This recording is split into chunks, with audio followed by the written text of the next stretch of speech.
Bab 101. Penduduk desa nomor 5 nomor 6. Setengah jam kemudian, tepat ketika Li Mei mengeluarkan ponselnya. Lagi untuk bertanya kemana paman keduanya pergi. Sebuah SUV putih senilai lebih dari 100.000 yuan melintasi jalan. Dan berhenti di depan Li Mei. Xiao Mei. Jendela mobilnya diturunkan dan tidak lain adalah paman kedua Li Mei, Li Chaiyuan. Ada pula seorang gadis berusia 18 atau 19 tahun dengan rambut selendang duduk di kursi penumpang. Dia adalah siswi sekolah menengah teknik kedokteran yang diperkenalkan kepada Li Mei oleh Li Chaiyuan. Paman, bukankah kamu bilang kamu sudah naik ke jalan raya? Li Mei segera membuka pintu belakang dan masuk ke dalam mobil. Terjadi kecelakaan mobil di suatu ruas jalan dan kami terjebak. Macet selama 1 jam.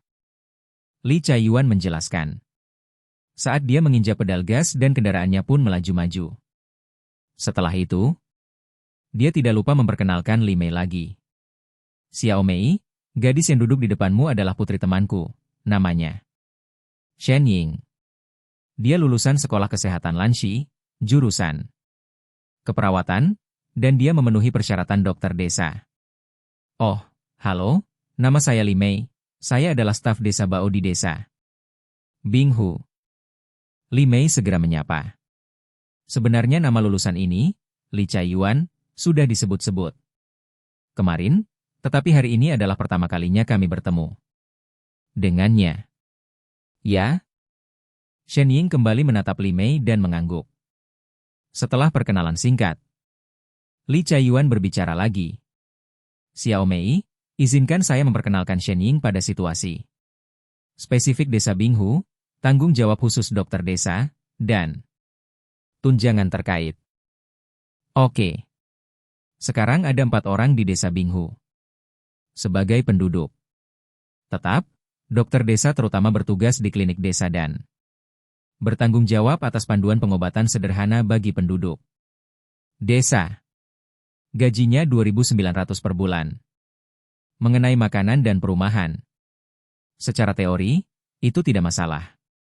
Namun, desa Bing Hu memiliki lokasi geografis yang istimewa. Suzhishu. Seharusnya diatur. Li Mei kemudian memberikan gambaran umum kebijakan dokter desa kali ini. Lalu apakah Anda perlu mendaftar sebagai penduduk tetap di desa Bing Hu? Suara Shen Ying diturunkan. Itu tidak perlu. Li Mei segera membalas. Bagus. Kalau tidak, akan merepotkan bagiku untuk kembali ke kota Jiuge selama 3 tahun setelah pendaftaran. Lalu, apakah ini dianggap terorganisir? Setelah beberapa saat hening, Shen Ying menoleh menatap Li Mei. Tidak. Meskipun gaji dokter desa berasal dari alokasi keuangan kota Jiuge, stafnya bukan bagian dari staf bisnis dan termasuk dalam manajemen kontrak. Li Mei menggelengkan kepalanya. Belum lagi menjadi pekerja kontrak di tempat terpencil, gaji bulanannya hanya 2.900 yuan. Setelah mendengar hal ini, Shen Ying bergumam dengan suara rendah lalu berbalik. Oh, ini terutama mengharuskan Anda memiliki ijazah sekolah menengah kejuruan. Jika Anda memiliki gelar sarjana, nilainya akan lebih tinggi dan akan ada subsidi tambahan. Melihat ekspresi Shen Ying, jantung Li Mei berdebar kencang dan dia buru-buru menjelaskan. Dari raut wajah Shen Ying, tampak jelas bahwa dia tidak puas dengan perawatan dokter desa. Situasi di desa Bing Hu cukup istimewa. Tetapi kebijakan besarnya adalah dia, seorang perwira kecil, tidak dapat mengubahnya. Apa salahnya ijazah sekolah menengah kejuruan? Ijazah sekolah menengah kejuruan juga harus hidup. Bagaimana bisa hidup dengan 2.099 sebulan? Sekarang, 2 potong. Pakaian saja harganya beberapa ratus dolar lebih mahal, belum termasuk makan malam bersama teman-teman. Dan letaknya di tempat terpencil. Saya tidak punya mobil untuk datang ke Kabupaten Asai, apalagi ke kota Jiuge. Berapa biaya pulangnya? Jika Paman Li memberitahu saya tentang perawatannya, saya tidak akan datang. Sungguh. Buang-buang waktu. Li Mei secara tidak sengaja menyebutkan ijazah sekolah menengah teknik yang menyodok kelemahan Shen Ying. Atau melihat situasi di Kabupaten Asai, Shen Ying merasa menyesal. Dan dia benar-benar menatap Li Mei dengan marah. Li Mei tampak tertegun. Dia hanya mengatakan kebenaran. Kalau memang jabatan dokter desa itu sudah betul-betul ada dan gajinya besar, bukankah anak SMA teknik tidak mungkin bisa dapat? Giliran? Suasana pasca 05 saat ini sungguh sulit dipahami. Xiao Shen, jangan buru-buru menolak. Kita sudah sampai di sini. Bagaimana kalau kita pergi ke desa Binghu untuk melihat situasi? Spesifiknya sebelum mengambil keputusan?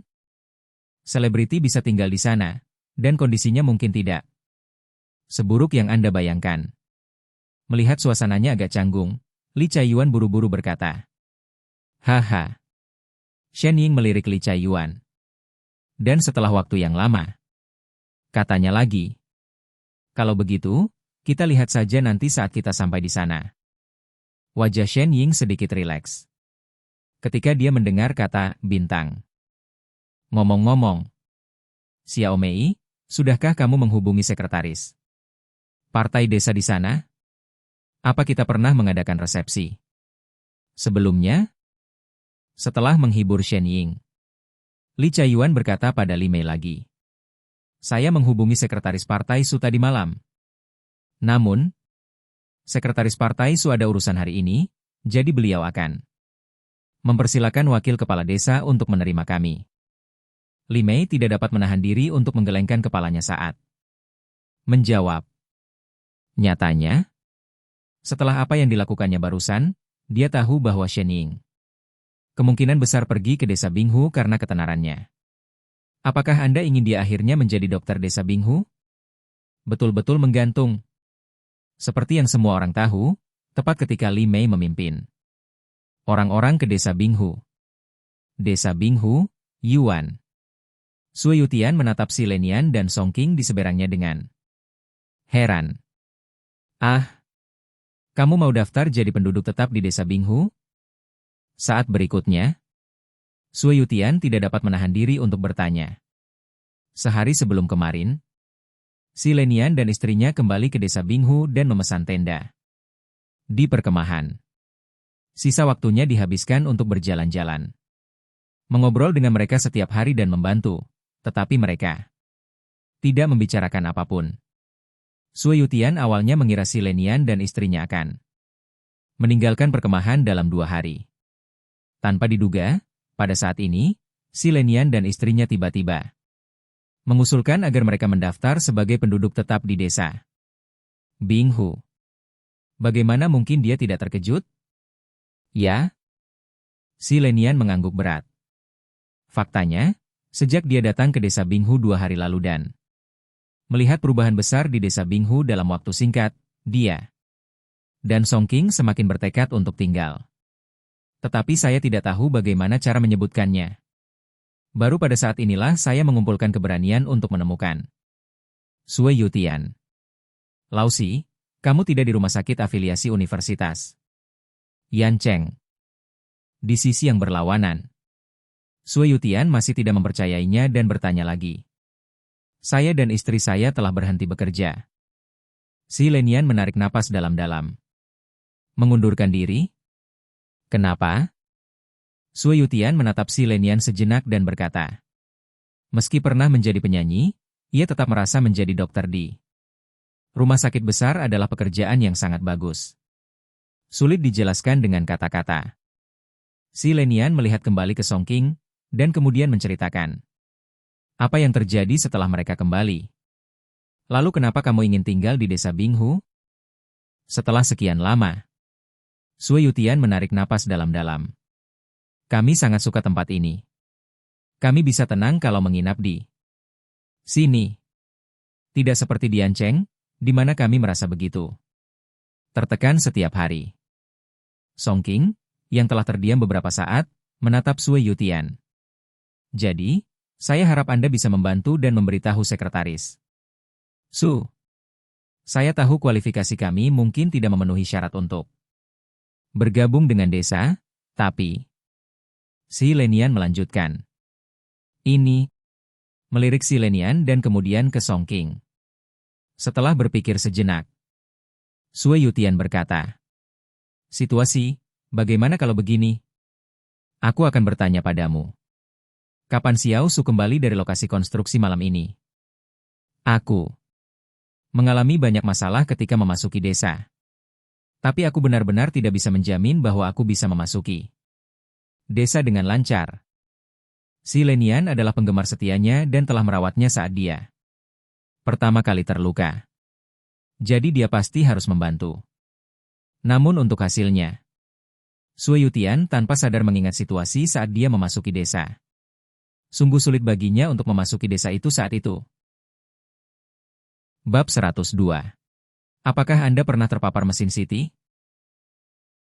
Baiklah. Kalau begitu, aku permisi dulu. Melihat Sue Yutian setuju, si Lenian dan Song King gembira dan menjawab bersama. Selama mereka dapat membicarakan masalah ini secara terbuka dengan Su Zhishu, mereka telah membuat banyak persiapan untuk sisanya. Tidak apa-apa, santai saja, ayo kita cari Xiao Su bersama malam ini. Sue Yutian mengangguk. Ya? Ngomong-ngomong, beberapa unta dan burung unta akan diantar ke desa nanti. Aku akan pergi melihat-lihat dulu. Sue Yutian mengangkat tangannya dan melihat waktu. Sebelum berkata, kalau begitu, ayo kita ke sana juga. Mendengar hal ini, si Lenian berkata dengan tergesa-gesa.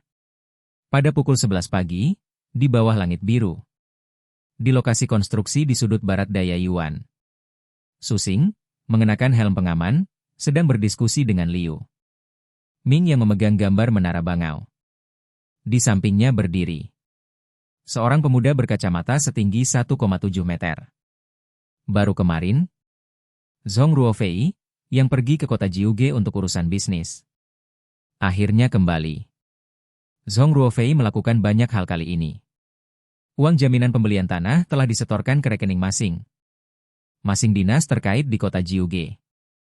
Dalam beberapa hari, staf akan datang ke sini untuk melakukan survei dan penggalian patok batas. Selain itu, prosedur untuk perusahaan konstruksi Binghu dan pertanian Binghu juga telah selesai.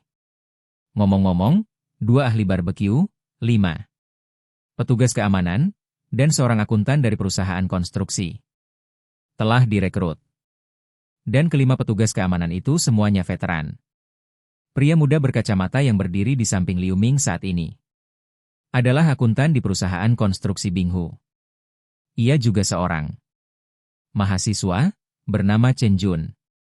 Paman Liu, kita bisa mulai menuangkan fondasi internal menara bangau besok. Setelah beberapa saat, Susing menoleh untuk melihat lokasi konstruksi di belakangnya dan berkata, baiklah, kita akan mulai mencampur betonnya malam ini. Liu Ming mengangguk. Baru kemarin tiang pondasi dan batang baja di lubang pondasi menara Guan Kue diikat. Selama tidak ada masalah keuangan, kemajuan konstruksi dapat berjalan sesuai rencana. Setelah jeda, Liu Ming menoleh untuk melihat akuntan yang baru direkrut. Xiao Chen, tolong hubungi Tuan Li Zijun dan beritahu dia bahwa Anda bisa menerbitkan faktur kepada kami sekarang. Kami perlu mencatatnya di rekening. Ngomong-ngomong, taruh semua bahan yang dibeli sebelumnya, hitung semuanya. Baiklah, Tuan Liu. Akuntan itu mengangguk cepat, lalu berjalan ke samping dan mengambil telepon genggamnya. Di matanya, pemimpin puncak perusahaan konstruksi adalah pria berusia 50 tahun di depannya. Bagaimana dengan Susing? Itu seseorang yang ada di level lain. Begitu saja. Setelah mengobrol lebih lanjut tentang Store Tower, ekspresi Liu Ming menjadi jauh lebih santai. Awalnya, dia bertanggung jawab atas menara bangau sendirian. Tetapi dia terlalu sibuk hari ini dan harus memanggil Susing untuk membantu. Setelah jeda, Liu Ming berbicara lagi. Xiao Su, Bagaimana keadaan sanitasi desa selama 2 hari? Terakhir, ketika saya ke sana pagi ini, saya mendapati semua pintu di sana tertutup. Hampir selesai. Sudah siap? Susi melirik tanpa sadar ke arah bangunan kuno itu. Belum lagi. Sekarang kedua bangunan kuno kecil itu saling terhubung, dan momentumnya cukup bagus. Oh, apakah peralatan yang dibeli Lau Zhong sudah sampai? Liu Ming mengangguk. Saudara Zhong memberitahu saya bahwa peralatan medis sudah dalam perjalanan, tetapi karena dua peralatan tersebut relatif canggih dan tidak dapat bergerak cepat, kami harus menunggu sekitar seminggu. Susing menjawab. Zhong Ruofei telah memberitahunya tentang peralatan medis. Meskipun harganya 6 juta, nilai pasarnya lebih dari 20 juta. Desa. Binghu jelas meraup untung untuk mengambil langkah mundur. Lagi pula itu kan klinik desa yang dipakai oleh desa Binghu sendiri, jadi tidak ada salahnya kalau perlengkapannya lebih lengkap. Adapun pembayaran untuk peralatannya, belum terlambat untuk membayarnya setelah Anda memiliki cukup uang untuk membeli tanah. Seminggu? Bagaimana dengan dokter desa? Liu Ming mengambil botol air mineral di sebelahnya dan menyesapnya. Meskipun hanya ada 4 penduduk tetap di desa Binghu, sudah banyak orang yang bekerja di sini. Selain itu, dengan banyaknya wisatawan yang datang dan pergi, memang sangat perlu untuk mengoperasikan klinik desa secepatnya. Kemarin, Direktur Li menelepon dan mengatakan bahwa ia akan membawa seorang gadis hari ini untuk melihat kondisi desa Binghu. Kami, jika memungkinkan, gadis itu dapat tinggal sebagai dokter desa di desa Binghu kami. Susing berkata dengan santai. Ah, ada yang memilihnya? Kalau begitu, kamu mau ke sana dan melihatnya nanti? Liu Ming langsung berkata dengan gembira. Tidak apa-apa. Aku akan menyelesaikannya untuk saudara Zhong, dan dia akan menerimanya. Susing melambaikan tangannya. Sebenarnya, Susing tidak memiliki persyaratan besar untuk dokter desa, asalkan dia dapat menahan kesepian dan bekerja di klinik desa tepat waktu setiap hari. Jika dia benar-benar menghadapi penyakit yang sulit dan rumit, dia pasti harus mengambil tindakan sendiri. Oh, tidak apa-apa. Kita akan pelajari gambarnya nanti. Ya? Seperti yang semua orang tahu. Tepat ketika Susing dan Liu Ming secara tidak sengaja menyebutkan dokter desa, Li Mei dan rombongannya sudah memarkir mobil di bawah komando Zhong Ruofei. Di ruang terbuka di belakang ruang baja berwarna. Wakil Direktur Zhong, disinilah unta utuh dipanggang terakhir kali. Berdiri di samping ruang baja warna, melihat sekeliling. Li Mei menunjuk ke ruang terbuka di belakangnya dan berkata. Baru saja mereka saling memperkenalkan. Seperti yang diharapkan, aura Zhong Ruofei tidak lebih lemah dari Liu Ming, kepala desa. Karena alasan ini, pamannya sudah menemukan alasan untuk tetap di dalam mobil. Ya? Zhong Ruofei mengangguk. Karena Susing telah memperingatkannya, dia telah menunggu di sini. Apakah akan ada kegiatan di perkemahan malam ini? Shen Ying melihat ke arah bangunan kuno 3 lantai itu di depan dan berkata dengan ekspresi sedikit tenang. Tidak malam ini. Acara terakhir akan berlangsung seminggu lagi. Zhong Ruofei menatap gadis di depannya lagi. Jika sesuatu terjadi hari ini adalah dokter desa Binghu Village, dan dia tentu membutuhkan lebih banyak perhatian. Oh, jejak kekecewaan melintas tak terdeteksi di mata Shen Ying. Baiklah, pertama-tama izinkan saya memperkenalkan situasi spesifik desa Binghu kami. Pernahkah Anda melihat bangunan kecil di sebelah warung makan ini? Setelah jeda, Zhong Ruofei berjalan ke sisi berlawanan dan berkata, apakah ini gedungnya? Li Mei buru-buru mengikutinya. Konon katanya waktu dia datang terakhir kali tidak ada satupun. Tapi kali ini ada satu lagi. Kami berencana menggunakan bangunan kecil ini sebagai klinik desa, Dan dokter desa juga akan tinggal di bangunan ini. Jalan nasional tidak terlalu lebar, dan saat mereka baru saja berbicara, Zhong Ruofei, Li Mei, dan Shen Ying sudah tiba di depan gedung kecil itu. Membuka pintu. Mereka bertiga langsung masuk. Ah, aku tinggal di sini? Setelah mendengar ini, wajah Shen Ying kembali rileks. Dia melihat bangunan kecil ini di platform video pendek dan sangat menyukainya. Pikirkan lagi, jika Anda tinggal di sini dan mempostingnya di Moments, banyak orang pasti akan menyukainya. Ya, kami telah memesan tempat khusus di lantai 3 untuk dokter desa, dengan kamar mandi pribadi. Selain itu, warung makan di sebelahnya adalah tempat makan karyawan kami. Hal yang sama juga berlaku untuk dokter desa, yang mengurus 2 kali makan sehari. Zhong Ruofei memperkenalkan lagi. Kamar mandinya juga pribadi, terus makanannya masih diurusin? Shen Ying tertegun pada awalnya, lalu dia senang. Aku diam-diam menghitung dalam hatiku. Jika saya masih memiliki 2099 sebulan untuk makanan dan akomodasi, itu tidak tampak tidak dapat diterima.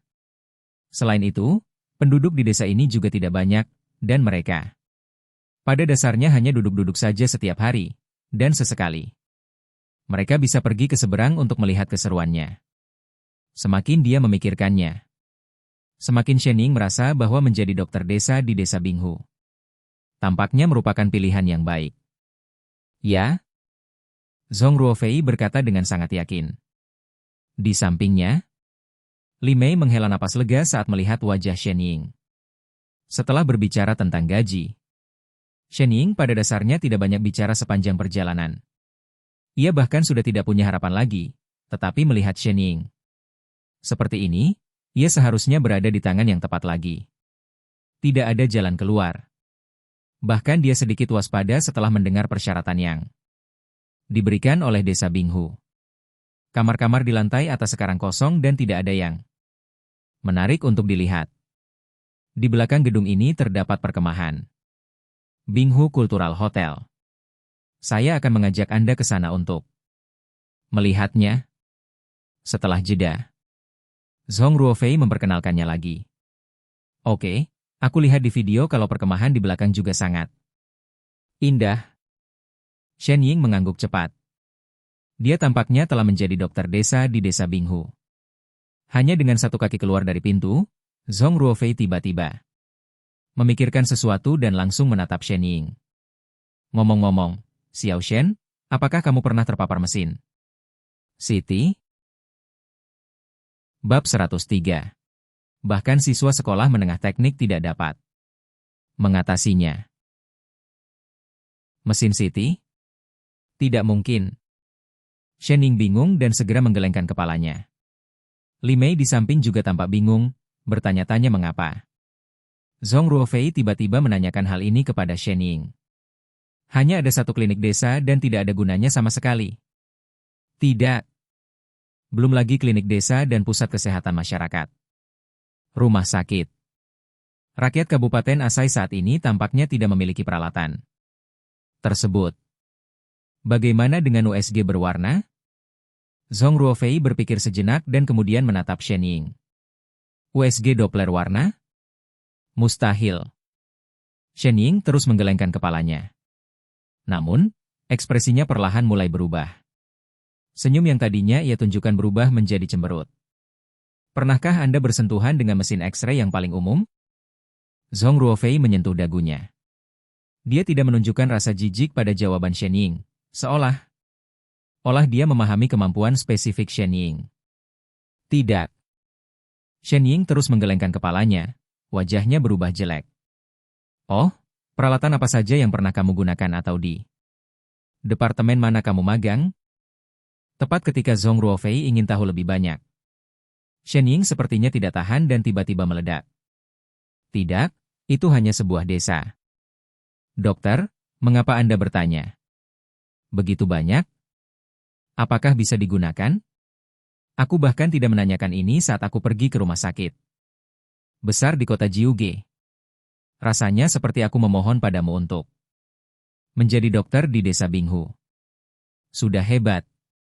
Kenapa kamu pura-pura ada di sini? Dia berteriak dan meninggalkan ruangan terlebih dahulu. Hah? Ada apa dengannya? Melihat hal ini, Zhong Ruofei mengerutkan kening dalam-dalam. Dia tidak menyangka gadis ini begitu labil secara emosional. Mungkinkah dia tidak memahami kemampuannya sebelum menjadi dokter? Desa? Karena perawat akan bergiliran bekerja di suatu departemen selama masa magang mereka. Mereka juga akan terpapar banyak peralatan medis. Saya tidak berani mengharapkan dia untuk beroperasi secara mandiri, tetapi jika nanti saya membutuhkannya, tidak apa-apa.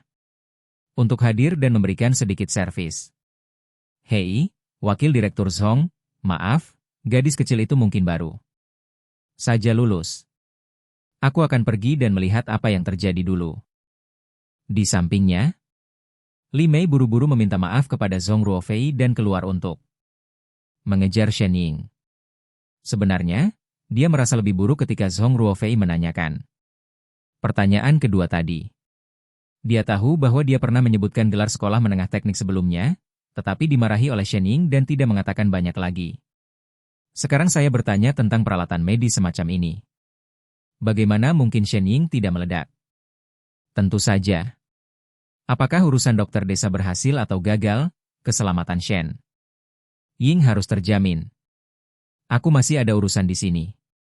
Kalau ada yang perlu, telepon saja. Zhong Ruofei mengangkat tangannya untuk melihat waktu dan katanya lagi. Sebagai CEO sebuah perusahaan medis besar, Zhong Ruofei tanpa sadar telah mengembangkan gaya efisien dalam melakukan sesuatu. Jika pihak lain tidak menginginkannya, dia tidak akan memaksakan. Apalagi membuang-buang waktu karenanya. Dan ini adalah desa Danau Es. Bukan sekolah. Tidak ada seorang pun yang akan menoleransi gadis kecil yang emosinya tidak stabil. Saya sangat menyesal. Setelah meminta maaf lagi, Li Mei berlari keluar ruangan. Sesaat, Zhong Ruofei menutup pintu, berpikir sejenak. Mengeluarkan ponselnya dan menghubungi nomor susing. Xiao Su, aku baru saja bertemu dengan dokter desa yang dibawa oleh Direktur Li. Bagaimana? Saat berikutnya, panggilan lain terdengar di telepon. Suara susing terdengar dari ujung telepon. Saya tidak tahu banyak tentang pengetahuan profesional ini. Tetapi suasana hati saya agak tidak stabil. Zhong Ruofei berbalik dan melirik ke kejauhan.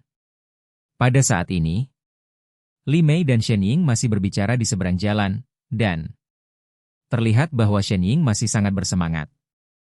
Anda juga dapat samar-samar mendengar kata-kata seperti puraan dan rasa malu yang disengaja. Emosional tidak stabil? Lupakan saja. Kamu tidak boleh tidak sabar dalam hal ini. Lebih baik bersabar daripada bermalas. Malasan. Suara susing terdengar lagi. Hampir tanpa keraguan. Baiklah, di mana Direktur Li? Setelah ragu-ragu, Zhong Ruofei berkata lagi. Saya akan panggil Direktur Li ke sini. Ngomong-ngomong, kamu bayar 200 yuan untuk bensin mobil yang membawa perawat dan Direktur Li? Oke. Waktu berlalu dan sudah pukul 6 sore. Di bagian timur kerajaan Xia, matahari hampir terbenam pada titik ini, tetapi di barat laut, matahari masih menggantung tinggi di langit. Kantor Kabupaten Asai, Jalan Selatan. Li Mei menyeret tubuhnya yang lelah ke kantor. Xiao Li, kamu sudah kembali? Bagaimana kabarmu? Melihat Li Mei, Zhang Qi, yang berdiri di pintu, buru-buru meletakkan dokumen di tangannya dan bertanya. Bahkan Luli di seberang pun menatap Li Mei. Hari ini semua orang tahu bahwa Li Mei pergi ke desa Binghu untuk perjalanan bisnis. Itu tidak berhasil. Li Mei mendesah dan mengambil segelas air. Tidak berhasil? Apakah siswa sekolah menengah teknik itu tidak memahami kondisi puskesmas desa Binghu? Saya tidak tahu mengapa, tetapi ketika saya mendengar bahwa itu tidak berhasil, Suasana di kantor menjadi sangat santai. Terutama Luli. Senyum mengembang di bibirnya, dan matanya seakan berkata, "Aku tahu ini akan menjadi hasilnya." Sebenarnya, kondisi klinik Desa Binghu sangat baik. Ini bukan ruangan baja berwarna biasa. Dan Desa Binghu juga mengatakan bahwa mereka akan menyediakan 2 kali makan sehari. Li Mei perlahan bersandar di kursi dan menggosok alisnya. "Kamu masih peduli dengan 2 kali makan? 2.000-9.000. Sebulan lumayan juga. Kenapa kamu menolak?" Zhang Qi di barisan depan menjadi semakin penasaran. Awalnya, semuanya hampir selesai, tetapi hasilnya adalah karena Wakil Direktur Desa Binghu menanyakan beberapa pertanyaan kepada gadis itu tentang apakah dia telah terpapar peralatan medis skala besar. Gadis itu marah. Kalau saja dia tidak menanyakan hal itu, mungkin masalah dokter desa itu sudah beres. Li Mei cemberut. Kali ini dia benar-benar melihat apa itu kepribadian. Ah, apa karena ini? Orang-orang di kantor tercengang lagi. Mereka benar-benar tidak menduga ini menjadi alasannya. Jika tidak, tapi kenapa wakil direktur menanyakan pertanyaan seperti itu? Jangankan klinik desa, rumah sakit daerah kita pun mungkin tidak akan bertanya. Setelah beberapa saat, Zhang Qi tidak dapat menahan diri untuk bertanya lagi. "Benar sekali, apakah kamu benar-benar berharap dokter desa akan mengobatimu?" Yang lain juga tampak penasaran. Mungkin itu kebiasaan. Aku tahu wakil direktur Zhong jelas bukan orang biasa sebelum dia datang ke desa Binghu. Kemudian, akhirnya saya berhasil membujuk gadis kecil itu, dan dia berkata dia bisa memikirkannya lagi. Tapi saat ini, Su Zhishu meneleponku. Li Mei tersenyum pahit. Ah, apa yang Su Zhishu katakan? Zhang Qi menjadi semakin penasaran. Su Zhishu berkata bahwa desa Binghu mungkin tidak dapat menggunakan orang ini, dan akhirnya memberinya 200 yuan untuk bensin. Pada titik ini, Li Mei tak dapat menahan diri untuk memutar kembali kejadian saat itu dalam pikirannya. Karena suara di ponselnya tidak pelan. Shen Ying sangat marah ketika mendengar Su Xing mengatakan dia tidak menginginkannya lagi, dan dia melontarkan segala macam keluhan dan makian sepanjang perjalanan. Bagaimanapun, semuanya adalah kesalahan desa Binghu. Dia juga mengatakan bahwa dia akan mengunggah kejadian tersebut secara online. Apa yang harus kita lakukan sekarang? Setelah sekian lama, Zhang Qi berkata lagi. Jika desa Binghu tidak sanggup menangani siswa sekolah menengah teknik yang baru lulus ini, dokter desa tingkat apa yang akan sanggup ditangani di masa mendatang? Kita hanya bisa menunggu kabar. Su Zhishu kemudian mengatakan bahwa aku tidak perlu mengurusi masalah ini lagi. Jika aku benar ingin dikritik pada akhirnya, dialah yang akan menanggungnya. Li Mei mengambil gelas air dan menyeruputnya. Tidak ada yang dapat dia lakukan. Seorang sekretaris partai desa dengan tingkat akademis penuh waktu mengatakan kepadanya bahwa karena alasan ini, apalagi yang dapat dia lakukan? Entahlah apa yang dipikirkan orang-orang di desa Binghu. Anak muda zaman sekarang memang mudah marah. Pokoknya, kalau aku jadi kamu, aku pasti akan berusaha sekuat tenaga untuk menjaga gadis kecil ini tetap di sini. Bahkan sekretaris partai desa pada tingkat resmi digantung oleh pemimpin. Di sana juga tidak terlihat bagus. Zhang Qi melengkungkan bibirnya karena bingung. Dalam sekejap, pada pukul 8 sore, saat Li Mei sedang mengobrol dengan rekan-rekannya tentang klinik desa Binghu, Su Xing dan Zhong Ruofei juga mengobrol tentang hal yang sama di koridor Yuan. Xiao Su, bagaimana dengan dokter desa? Zhong Ruofei memandang Su Xing saat dia berjalan. Bab 104. Keuntungan SPBU. Dokter desa? Kami benar-benar tidak sabar menunggu peralatannya. Kembali baru memikirkan solusinya. Su Xing juga tahu bahwa desa Binghu sangat membutuhkan klinik desa. Tapi setelah mendengar apa yang dia dengar, dia merasa bahwa siswa sekolah menengah teknik ini sungguh tidak cocok. Anda langsung kehilangan kesabaran setelah bertanya beberapa pertanyaan. Apa yang harus Anda lakukan jika bertemu pasien yang tidak sabaran? Ya? Zhong Ruofei mengangguk. Xiaosu, pom bensin sudah berangsur-angsur stabil dalam 2 hari terakhir. Setelah jeda, Zhong Ruofei berkata lagi. Oh, bagaimana keuntungannya? Susing segera melihat ke arah Zhong Ruofei. Ada banyak orang yang menonton karena acara barbeque di perkemahan beberapa hari yang lalu. Sekarang panasnya sudah mulai mereda, pendapatan saat ini seharusnya relatif stabil. Keuntungan pom bensin kemarin sekitar 20.000 yuan sehari. Jawab Zhong Ruofei. 20.000? Susing menghitung dalam diam. Pom bensin mendatangkan 20.000 yuan sehari, ditambah sekitar 60.000 yuan dari perkemahan, jadinya 80.000 yuan sehari. Kita masih kurang 250.000 dari target harian sebanyak 330.000. Alasan utamanya adalah relatif sedikit pelanggan tetap yang datang ke tempat kami untuk mengisi bahan bakar. Kalau ada pelanggan tetap, keuntungannya bisa lebih besar. Zhong Ruofei menjelaskan. Pelanggan tetap? Saudara Zhong, berapa perkiraan keuntungan per liter minyak di SPBU kita? Susing bertanya. Setelah memikirkannya. Rata-rata, harga bensin sekitar 80 sen per liter, dan solar 50 hingga 60 sen per liter. 1 ton harganya lebih dari 1.000 yuan. Sebagian besar yang kami jual kemarin sebenarnya adalah solar. Zhong Ruofei mengangguk. Diesel? Itu artinya pada dasarnya truk berat. Susing mengerutkan kening. Faktanya, jumlah truk berat tidak banyak. Alasan utamanya adalah tangki bahan bakar truk-truk berat ini sangat besar, dan satu kendaraan bisa setara dengan berat banyak kendaraan pribadi berbahan bakar bensin yang melintas. Sebenarnya, jika kita mengoperasikannya dengan benar, masih banyak ruang untuk perbaikan dalam keuntungan SPBU kita. Zhong Ruofei melambaikan tangannya. Maksudmu pom bensin kita kurang publisitas? Susing memandang Zhong Ruofei. Ketika saya pertama kali membangun pom bensin ini, tujuannya sepenuhnya adalah untuk memastikan ketersediaan bahan bakar bagi kendaraan konstruksi saya, dan saya tidak bermaksud untuk bergantung pada pom bensin tersebut untuk membuatnya lebih besar dan lebih kuat. Namun sekarang, kesenjangan pendanaannya relatif besar.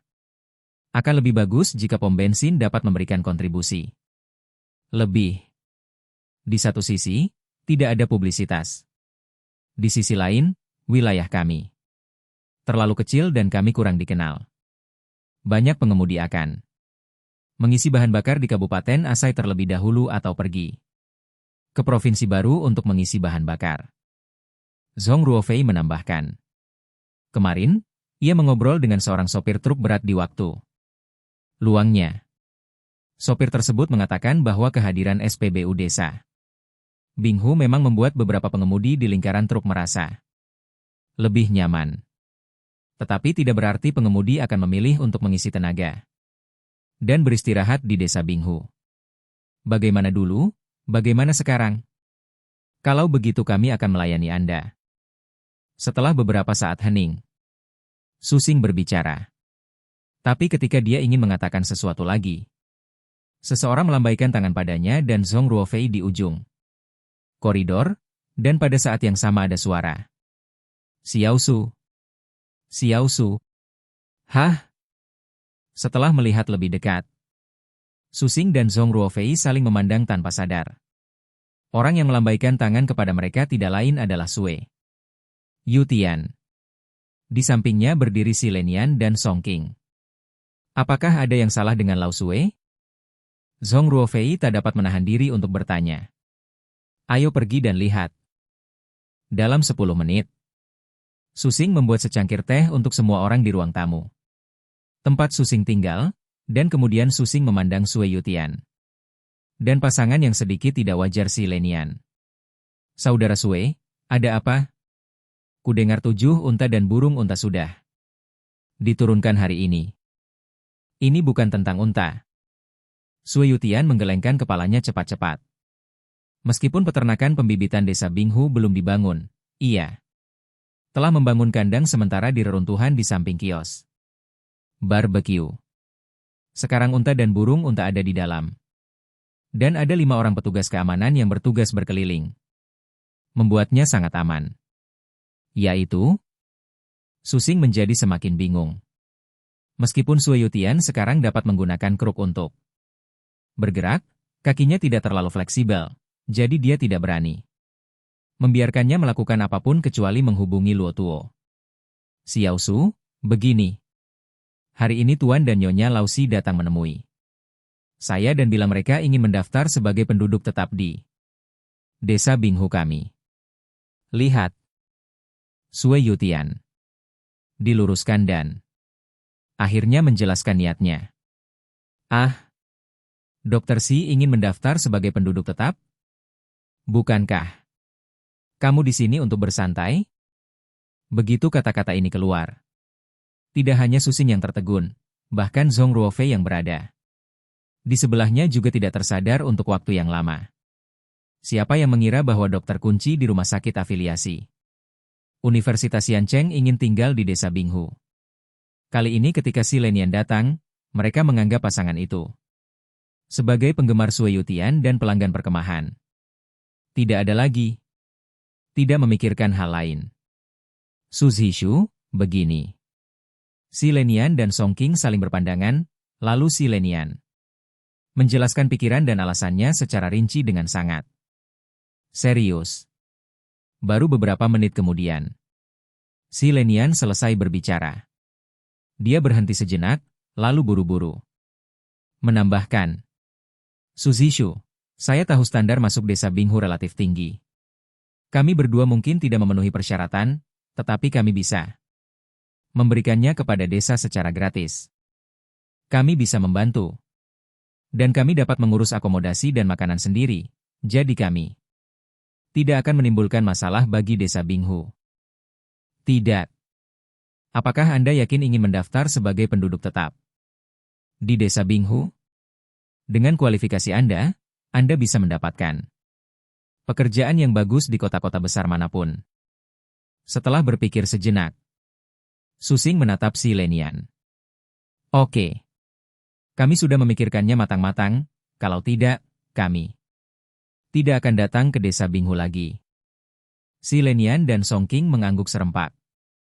Pada saat ini, hati mereka berdebar kencang, bertanya-tanya keputusan macam apa yang akan diambil oleh Su Zhishu muda di hadapan mereka. Ini. Susing melirik Zhong Ruofei dengan penuh arti. Zhong Ruofei tampak memikirkan sesuatu dan mengangguk kecil. Sejujurnya, klinik desa Binghu kami sedang kekurangan pasien.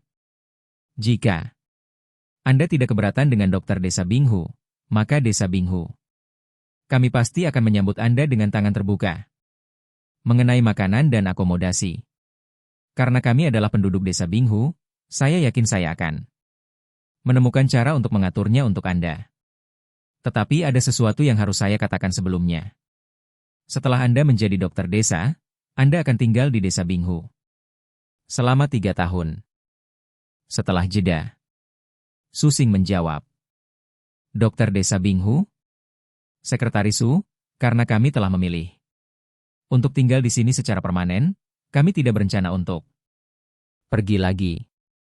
Si Lenian dan Song Qing tertegun pada awalnya, lalu gembira, dan langsung mengangguk tanpa berkata apa-apa. Mereka juga menyiapkan beberapa syarat untuk bergabung dengan desa Binghu. Tanpa diduga, Susing langsung setuju.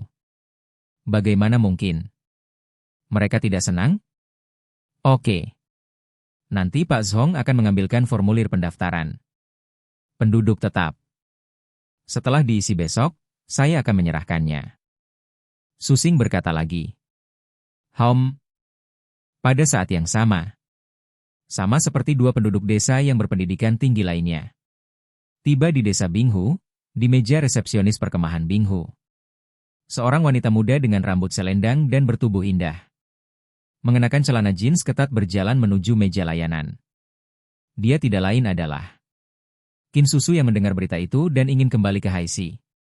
Secara perlahan. Halo.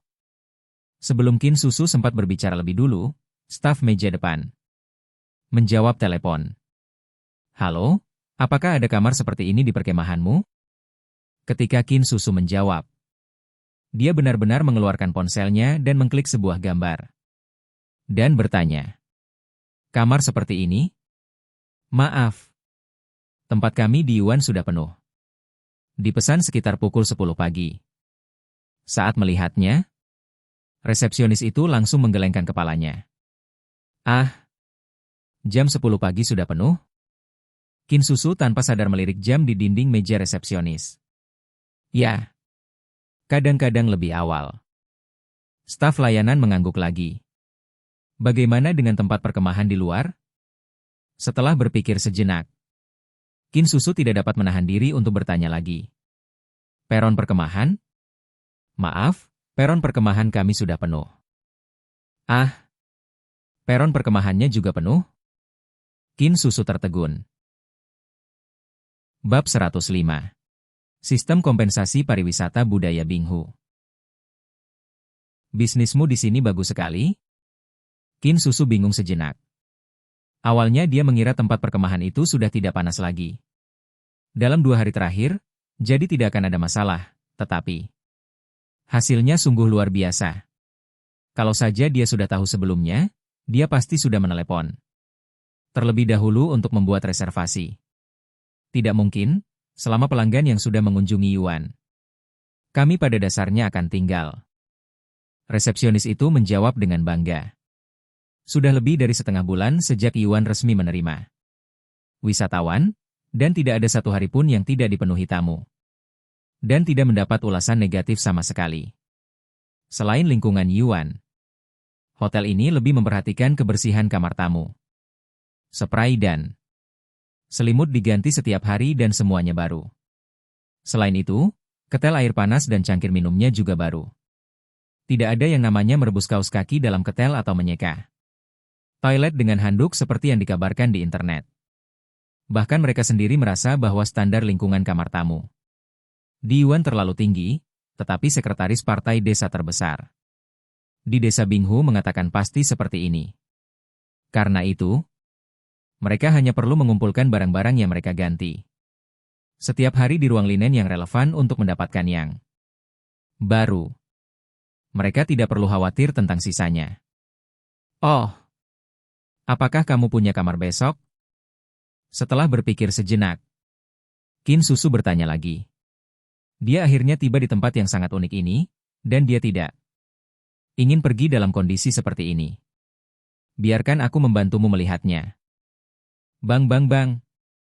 Resepsionis mengetuk keyboard pada komputer kasir beberapa kali. Dan berkata, oh, masih ada kamar biasa yang harganya $1.002 sehari. Apakah Anda membutuhkannya? Kami akan check out pukul 1 siang. Anda bisa check out setelah membersihkan dan mengganti barang. Barang. Kamar itu tersedia. Masih ada 1 kamar tersisa? Oke, aku pesan dulu. Aku akan menginap di mobil. Omong-omong, apakah boleh memarkirnya di tempat parkir perkemahan Anda? Qin Susu bertanya lagi. Anda sudah memesan kamar, jadi tidak masalah. Semua kamar mandi di perkemahan bisa digunakan, dan Anda bisa tenang. Kita sangat aman. Di sini, selain pengawasan di sekitar, akan ada personel keamanan khusus yang berpatroli di malam hari. Katanya setelah mendengar bahwa Qin Susu ingin tinggal di dalam mobil, resepsionis tidak terkejut. Karena tidak banyak wisatawan yang bermalam di mobil akhir-akhir ini, banyak dari mereka yang mengalami situasi yang sama dengan Qin Susu. Baiklah, kamu bisa memesannya untuk seminggu dulu. Qin Susu kemudian mengeluarkan kartu banknya. Tujuan kedatangannya ke sini adalah untuk menyaksikan pesta pemanggangan unta di hutan belantara barat laut, jadi dia tidak akan pergi untuk sementara waktu. Tentu saja, Ada alasan lain mengapa lebih baik tinggal di sini selama beberapa hari lagi daripada tinggal dimanapun Anda pergi. Oke. Resepsionis segera memulai prosedur check-in untuk Qin Susu untuk hari berikutnya. Sekitar 10 menit kemudian, Qin Susu memarkir mobilnya di tempat parkir khusus perkemahan. Saat itu, para wisatawan berkemah sedang duduk berdua dan bertiga di depan anjungan perkemahan, menatap langit malam yang pekat. Atau mengobrol dengan lembut. Tuhan. Kelihatannya sangat menyenangkan. Bunyi bip, bunyi bip, bunyi bip. Tepat ketika Qin Susu hendak pergi ke warung makan untuk melihat apakah ada makanan lain yang bisa dimakan.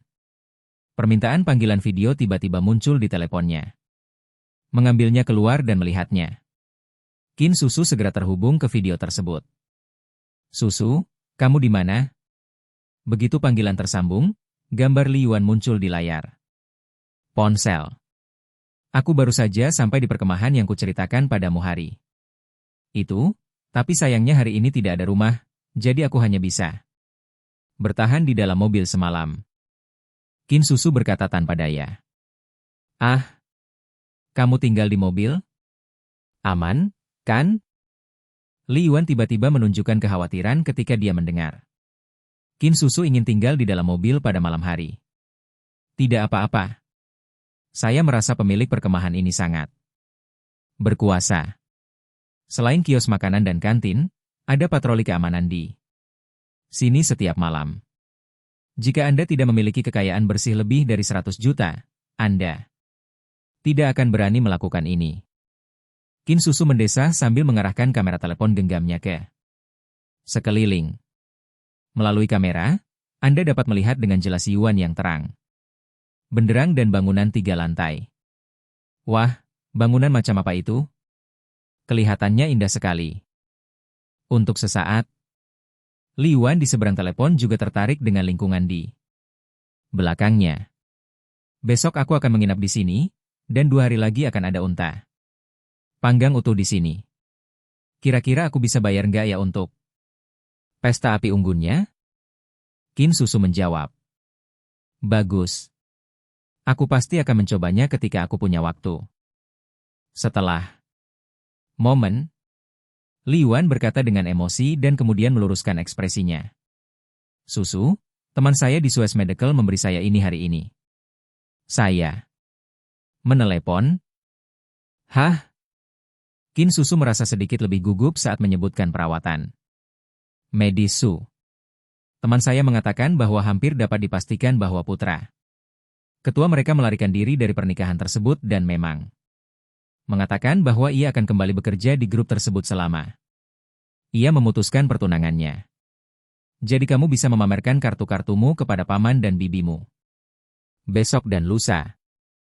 Li Yuan mengangguk. Apakah itu benar-benar mungkin? Qin Susu menghela napas lega tanpa alasan, seolah beban berat telah terangkat. Tidak masalah.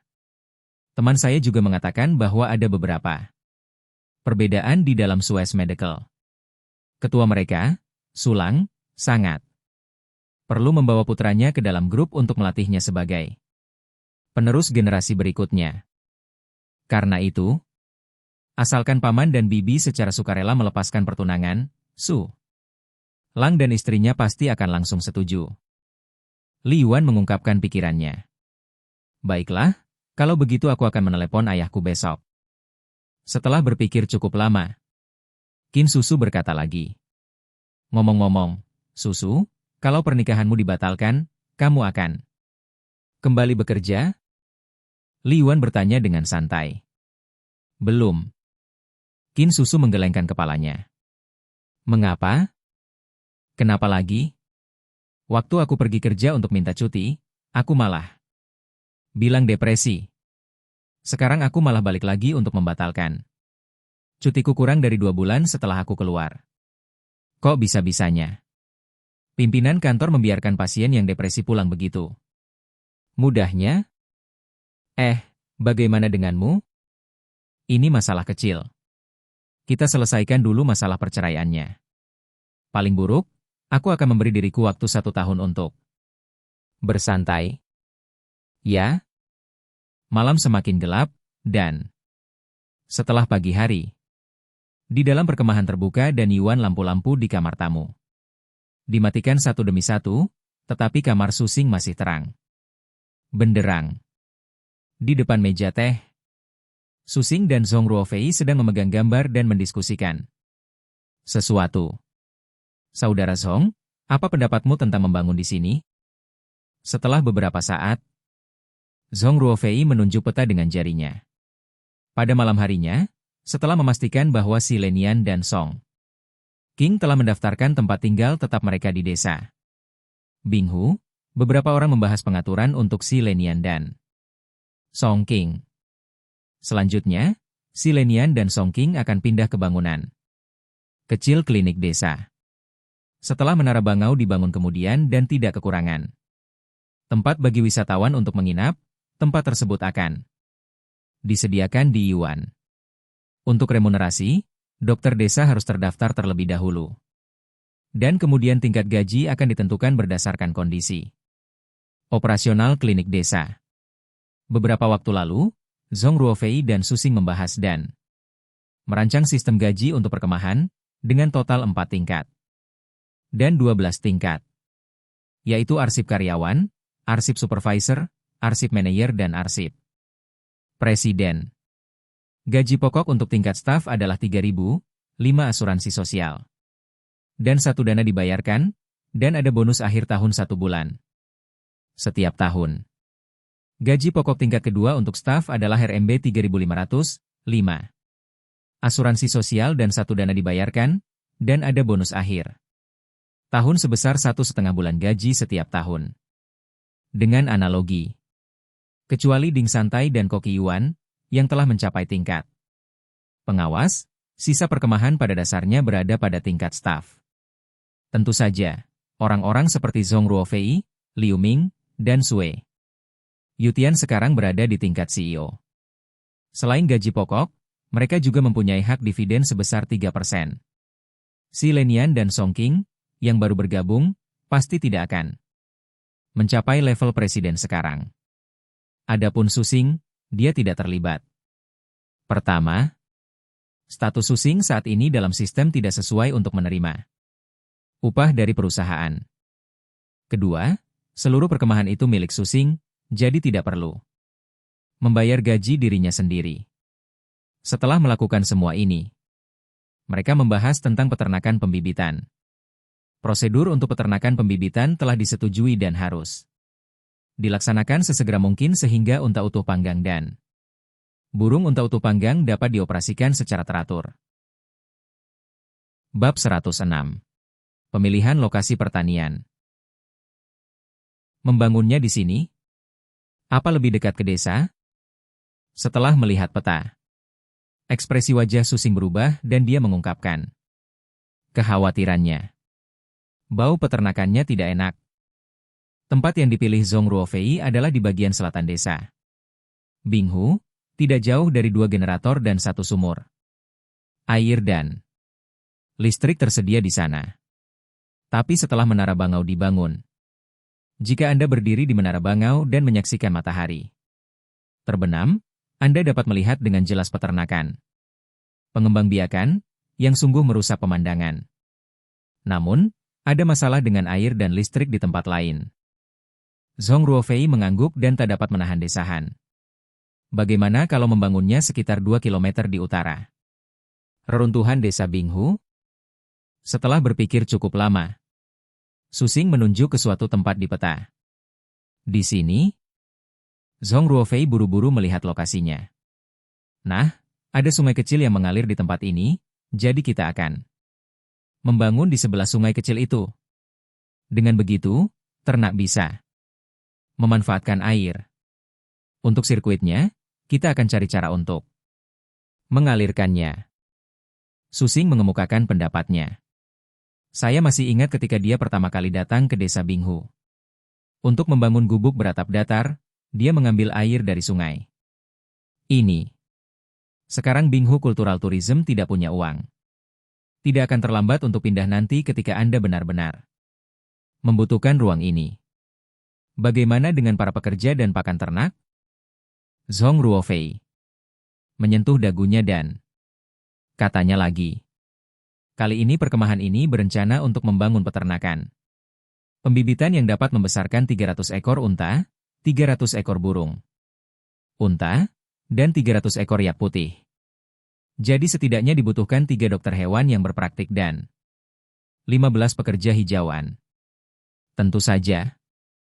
Ini rencananya, dan pastinya tidak akan ada hewan seperti itu pada tahap awal. Jika tidak, total biaya hewan-hewan ini setidaknya akan lebih dari 10 juta. Bangun saja rumah kecil untuk tugas malam di sana, dan bangun silo di sebelahnya. Aku akan memikirkan cara untuk menyediakan pakan ternak. Jika karyawannya tinggal dan makan, mereka akan tinggal di perkemahan untuk sementara waktu. Setelah berpikir sejenak, Su Xing menjawab. Padahal, ia sudah mengira bahwa makanan ternak akan ditangani oleh sistem gadai jika sudah waktunya. Sama seperti perlengkapan di Yuan. Saat ini, spray yang digunakan sehari-hari langsung digadaikan dan diganti dengan yang baru dari sistem. Biaya 1 set lebih murah daripada harus menyerahkan spray dan selimut ke perusahaan pembersih. Oke, aku akan cari orang yang bisa membuat sketsanya besok. Kalau tidak ada masalah, kita cari cara untuk mulai bekerja. Zhong Ruofei berpikir sejenak dan merasa tidak ada masalah. Lalu berkata, meskipun perkemahan tersebut saat ini memiliki kesenjangan keuangan yang besar, namun minggu depan akan ada pesta api unggun memanggang daging domba utuh.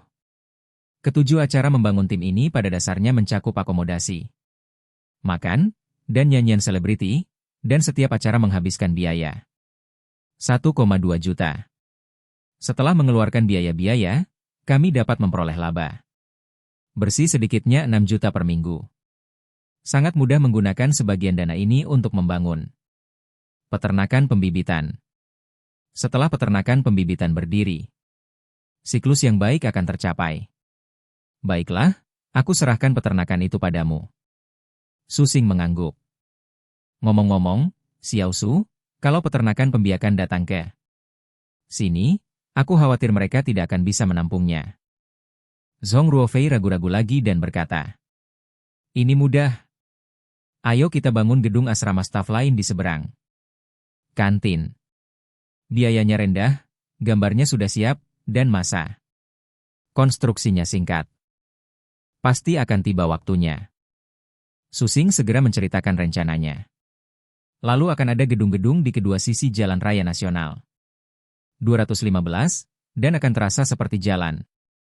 Zhong Ruofei membayangkan seperti apa wujud gedung asrama karyawan setelah selesai dibangun, dan dia tiba-tiba merasa senang.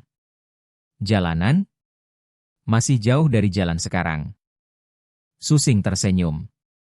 Sekarang desa Binghu baru saja dimulai, dan masih ada jalan panjang yang harus ditempuh sebelum dapat berkembang menjadi jalan.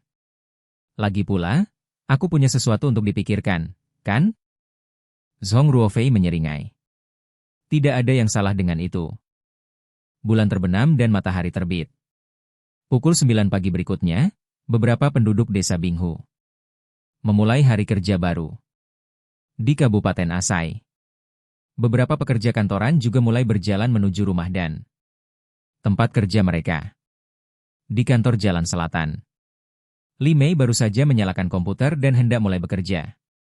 Pada saat itu, seorang pria parubaya berkemeja tiba-tiba masuk ke kantor. Direktur Kiao. Melihat hal ini, para staf di kantor bergegas menyapa, bahkan beberapa gorengan tua. Dan Luli tidak terkecuali. Pria itu tidak lain adalah Kiao Long, direktur kantor South Street. Ya? Dia mengangguk sedikit, dan setelah memindai semua orang, Kiao Long akhirnya mengarahkan pandangannya pada Li Mei. Xiao Li, kamu pulang saja dan kemasi barang-barangmu sekarang. Juga, lalu pergi ke Nanjie kita. Dalam perjalanan bisnis, saat berikutnya, semua orang di kantor menatap Kiao Long. Li Mei juga tampak terkejut. Baiklah.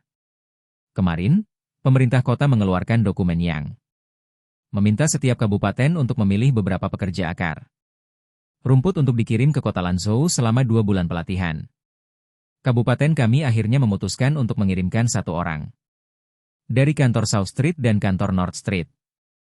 Qiao Long setelah menjelaskan, dia berkata, "Saya rasa pekerjaan kalian tidak cukup, jadi saya akan pergi ke South Street untuk ke kantor kita dan berusaha meraih kejayaan. Bagi Kabupaten Asai dengan mendatangkan siswa berprestasi. Akan ada perjalanan siang nanti. Ayo ke kota Jiuge. Semua kader akar rumput dari kota Jiuge akan berangkat ke kota Lan. Besok pagi. 2 bulan pelatihan."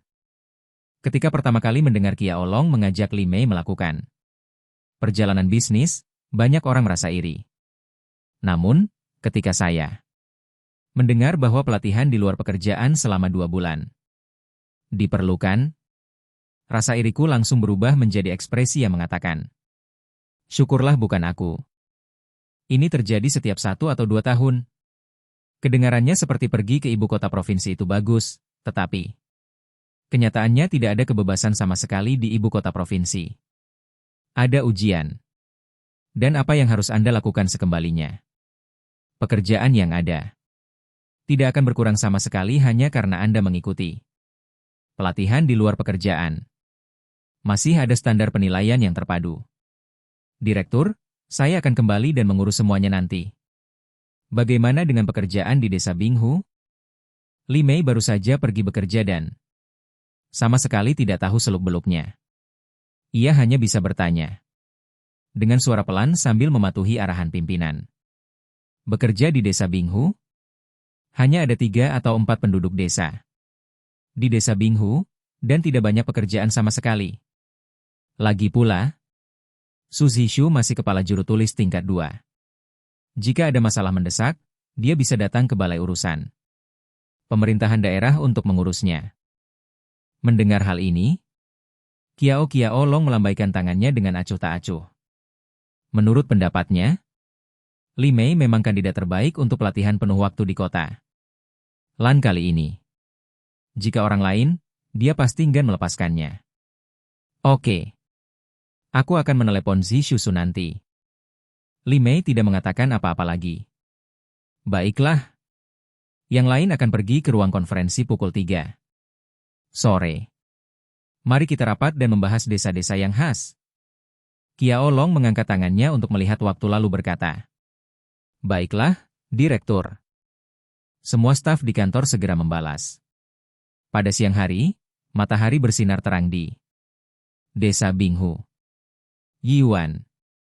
Susing menatap ponselnya dan tidak bisa menahan cemberut. Pergi perjalanan bisnis? Jadi si Lenian dan Song Qing harus meluangkan waktu untuk pergi ke kabupaten untuk mendaftarkan tempat tinggal tetap mereka? Bagaimana dengan mendaftar sebagai dokter desa? Lupakan saja, Li Mei tidak ada di sini, jadi banyak prosedur yang tidak bisa diselesaikan. Tunggu sampai dia kembali. Setelah memikirkannya, Susing memasukkan kembali ponselnya ke sakunya. Hari ini dia berpikir untuk pergi ke pom bensin untuk melihat apakah ada cara untuk meningkatkan profitabilitas. "Halo, Sekretaris Su." Namun, setelah berjalan beberapa langkah di sepanjang koridor, dia melihat resepsionis menuntun seorang wanita mengenakan celana jeans melewati koridor dan muncul di depannya. Melihat Susing, resepsionis itu buru-buru menyapa. "Halo, Su Zhishu, aku akan membawa tamu untuk mencari kamar." Resepsionis itu menjelaskan dengan gerakan agak terkendali kepada gadis cantik bercelana jeans di sebelahnya. Meskipun Zhong Ruofei adalah Presiden Pariwisata Budaya Danau Es, rasa penindasan yang diberikan Susing kepada mereka jauh lebih besar dibandingkan dengan rasa penindasan yang diberikan Zhong Ruofei. Bahkan karyawan pariwisata budaya Danau Es mengatakan saat mengobrol secara pribadi bahwa mereka lebih suka menghadapi 2 Tuan Zhong daripada 1 Su Zhishu. Bab 107. Bangunan kuno kecil ketiga. "Kamu menerima tamu terlebih dahulu." Susing mengangguk sopan kepada resepsionis dan wanita itu, lalu meninggalkan koridor. Namun, setelah berjalan beberapa langkah, Susing melihat ke belakang dengan kebingungan dan berkata, "Mengapa saya merasa seperti pernah melihat turis wanita ini di suatu tempat sebelumnya?" Tentu saja. Setelah beberapa saat kebingungan, Susing berbalik dan pergi. Di era internet ini, ada begitu banyak wanita cantik dengan berbagai kostum, dan terkadang wajar jika Anda merasa seperti pernah melihat mereka sebelumnya di suatu tempat. Seperti yang semua orang tahu, Susing bukan satu-satunya yang kebingungan saat ini. Turis wanita itu juga menoleh ke belakang dengan heran ke arah Susing pergi. Dia tidak lain adalah Qin Susu, yang menghabiskan sepanjang malam di dalam mobil mencoba untuk sampai ke kamar tamu. Bukankah ini perkemahan? Kenapa ada sekretaris partai desa? Dan sekretaris partai desa itu masih sangat muda. Melihat ke belakang, Qin Susu menatap resepsionis itu dengan rasa ingin tahu. Dia selalu mengira ini adalah tempat perkemahan. Kalian mungkin tidak tahu kalau tempat ini sebenarnya bernama desa Binghu. Saat ini ada 4 penduduk desa yang baru saja lewat. Adalah sekretaris partai desa Binghu, Su Xinsheng, sekretaris Partai Su.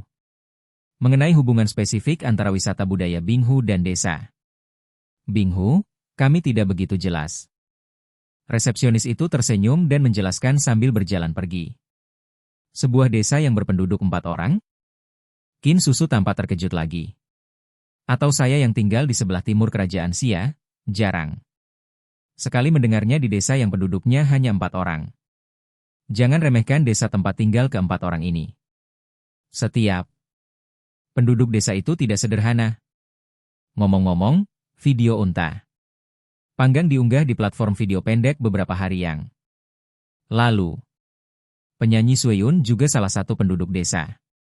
Dan dia adalah salah satu penduduk desa. Itu cukup lemah. Resepsionis itu mendesah sedikit. Sebelum bekerja di sini, dia hanya ingin mencoba karena tidak menemukan pekerjaan. Jika kondisinya tidak mendukung, dia akan mengundurkan diri saja. Dalam hatiku, aku malah dipenuhi penolakan dan penghinaan terhadap desa Danau Es ini. Hasilnya, setelah tiba di desa Binghu, saya menemukan bahwa desa Binghu memiliki aura yang tak terjangkau. Mereka tidak memenuhi syarat untuk mendaftar sebagai penduduk tetap di sini. Bahkan dia dianggap lemah. Setelah mendengar penjelasannya, Qin Susu menoleh lagi ke arah Susing pergi, dan tak dapat menahan rasa penasarannya. Baiklah. Yang paling kuat seharusnya Su Zishu. Seorang gadis kecil bersama kami diam-diam jatuh cinta padanya setelah melihat Su Zishu. Akibatnya, semakin kami mengenalnya, semakin kecil keberaniannya untuk mengungkapkan perasaannya. Sekarang dia sudah menyerah sepenuhnya. Resepsionis itu tertawa. Gak berani ngaku? Apa sih yang ditakutkan anak muda? Harus berani memperjuangkan cinta. Gimana kalau sampai terjadi? Cinta itu nggak ada tinggi atau rendahnya. Dan umumnya, orang-orang yang lebih berkuasa seperti ini sebenarnya hanya berfokus pada perasaan batin mereka. Kesenjangan status bukanlah yang kedua.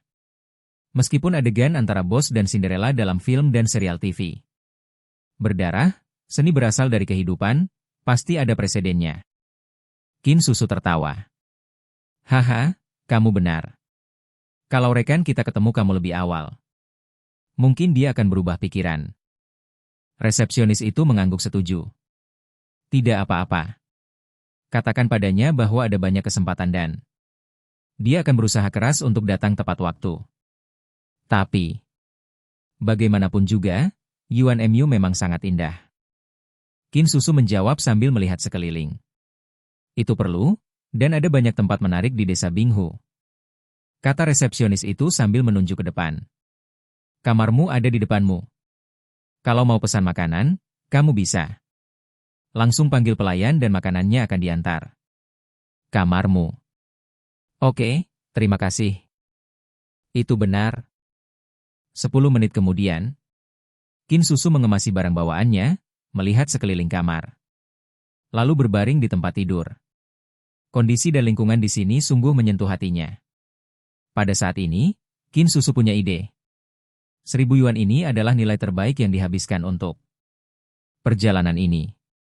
Ngomong-ngomong, telepon rumah untuk membicarakan situasinya. Jangan tunda urusan bisnis. Setelah beberapa saat, Qin Susu duduk dan mengangkat telepon. Dia menarik napas dalam-dalam dan mengumpulkan keberanian untuk menelepon ayahnya, Qin Yiming. Bip bip bip. Setelah beberapa saat, panggilan itu akhirnya tersambung. Kamu masih tahu cara memanggilku? Saat berikutnya, setelah panggilan tersambung, suara berat terdengar dari ujung telepon yang lain. Ayah, aku salah sebelumnya. Qin Susu berbisik kembali. Selama periode ini, ia sebenarnya merenungkan dirinya sendiri. Setelah dipikir-pikir lagi, ia memang impulsif saat itu. Kini, mustahil untuk mengatakan bahwa ia merindukan rumah. Lalu kapan kamu akan kembali? Setelah beberapa saat hening, omelan yang dibayangkan Qin Susu tidak terus muncul. Kembali. Qin Susu tertegun. Apa yang akan kamu lakukan jika kamu tidak kembali? Sepertinya kampusmu punya proyek penelitian tentang sekresi endokrin unta dan hewan besar lainnya. Kamu harus berusaha mendapatkannya. Usahakan untuk menjadikannya Profesor Madya sesegera mungkin. Qin Yiming berkata dengan marah. Pergi ke sekolah? Aku? Qin Susu ragu-ragu. Xiao Li memberitahu kami bahwa ibumu pergi ke sekolahmu setelah kamu mengambil liburan panjang dan menjelaskannya dengan jelas. Kembalilah bekerja. Kamu juga memberitahu sekolah bahwa Anda mengalami depresi. Sayang sekali kau mengatakannya. Kata Qin Yiming lagi. Ibu saya? Qin Susu tidak mengatakan apa-apa lagi. Ibunya, Chu Xiangjun, bekerja di Institut Materia Medika High CD. Akademi Ilmu Pengetahuan Sia dan mengenal banyak orang yang terlibat dalam penelitian ilmiah. Memang memungkinkan untuk mendatangi sekolah Anda sendiri dan menyapa. Jadi, soal pernikahan Nana dengan Susing. Yuan bilang kalau Susing sendiri tidak mau dan kabur dari pernikahan itu, yang bikin keluarga Su kerepotan. Setelah beberapa saat, Qin Susu mengambil keputusan dan menanyakan poin penting. Aku sudah tahu soal ini. Paman Suemyu meneleponku 2 hari yang lalu dan kami banyak bicara. Kemudian kami mendiskusikannya. Ketika Xiao Xing kembali, kalian berdua bisa bertemu dengan serius. Jika kau yakin kita tidak ditakdirkan untuk bertemu, lupakan saja. Qin Yiming menghela nafas. Ada pepatah kuno yang mengatakan bahwa pernikahan di mana orang dewasa dari 2 keluarga saling mencintai pasti tidak akan buruk. Jika anak-anak dari 2 keluarga saling menyukai tetapi orang tua mereka tidak sependapat, hasilnya pasti buruk. Tetapi generasi muda saat ini tidak dapat memahami hal ini. Lupakan saja kalau kamu tidak beruntung. Fiuh. Dalam sekejap, Qin Susu tampaknya telah mengangkat beban berat dari pundaknya. Bagaimana dia bisa ada hubungannya dengan Susing? Dengan kata lain, Anda tidak perlu khawatir apakah Anda sedang bertunangan atau tidak, atau apakah Anda ingin berjalan lambat. Atau tidak. Anda hanya akan menghadapinya ketika saatnya tiba.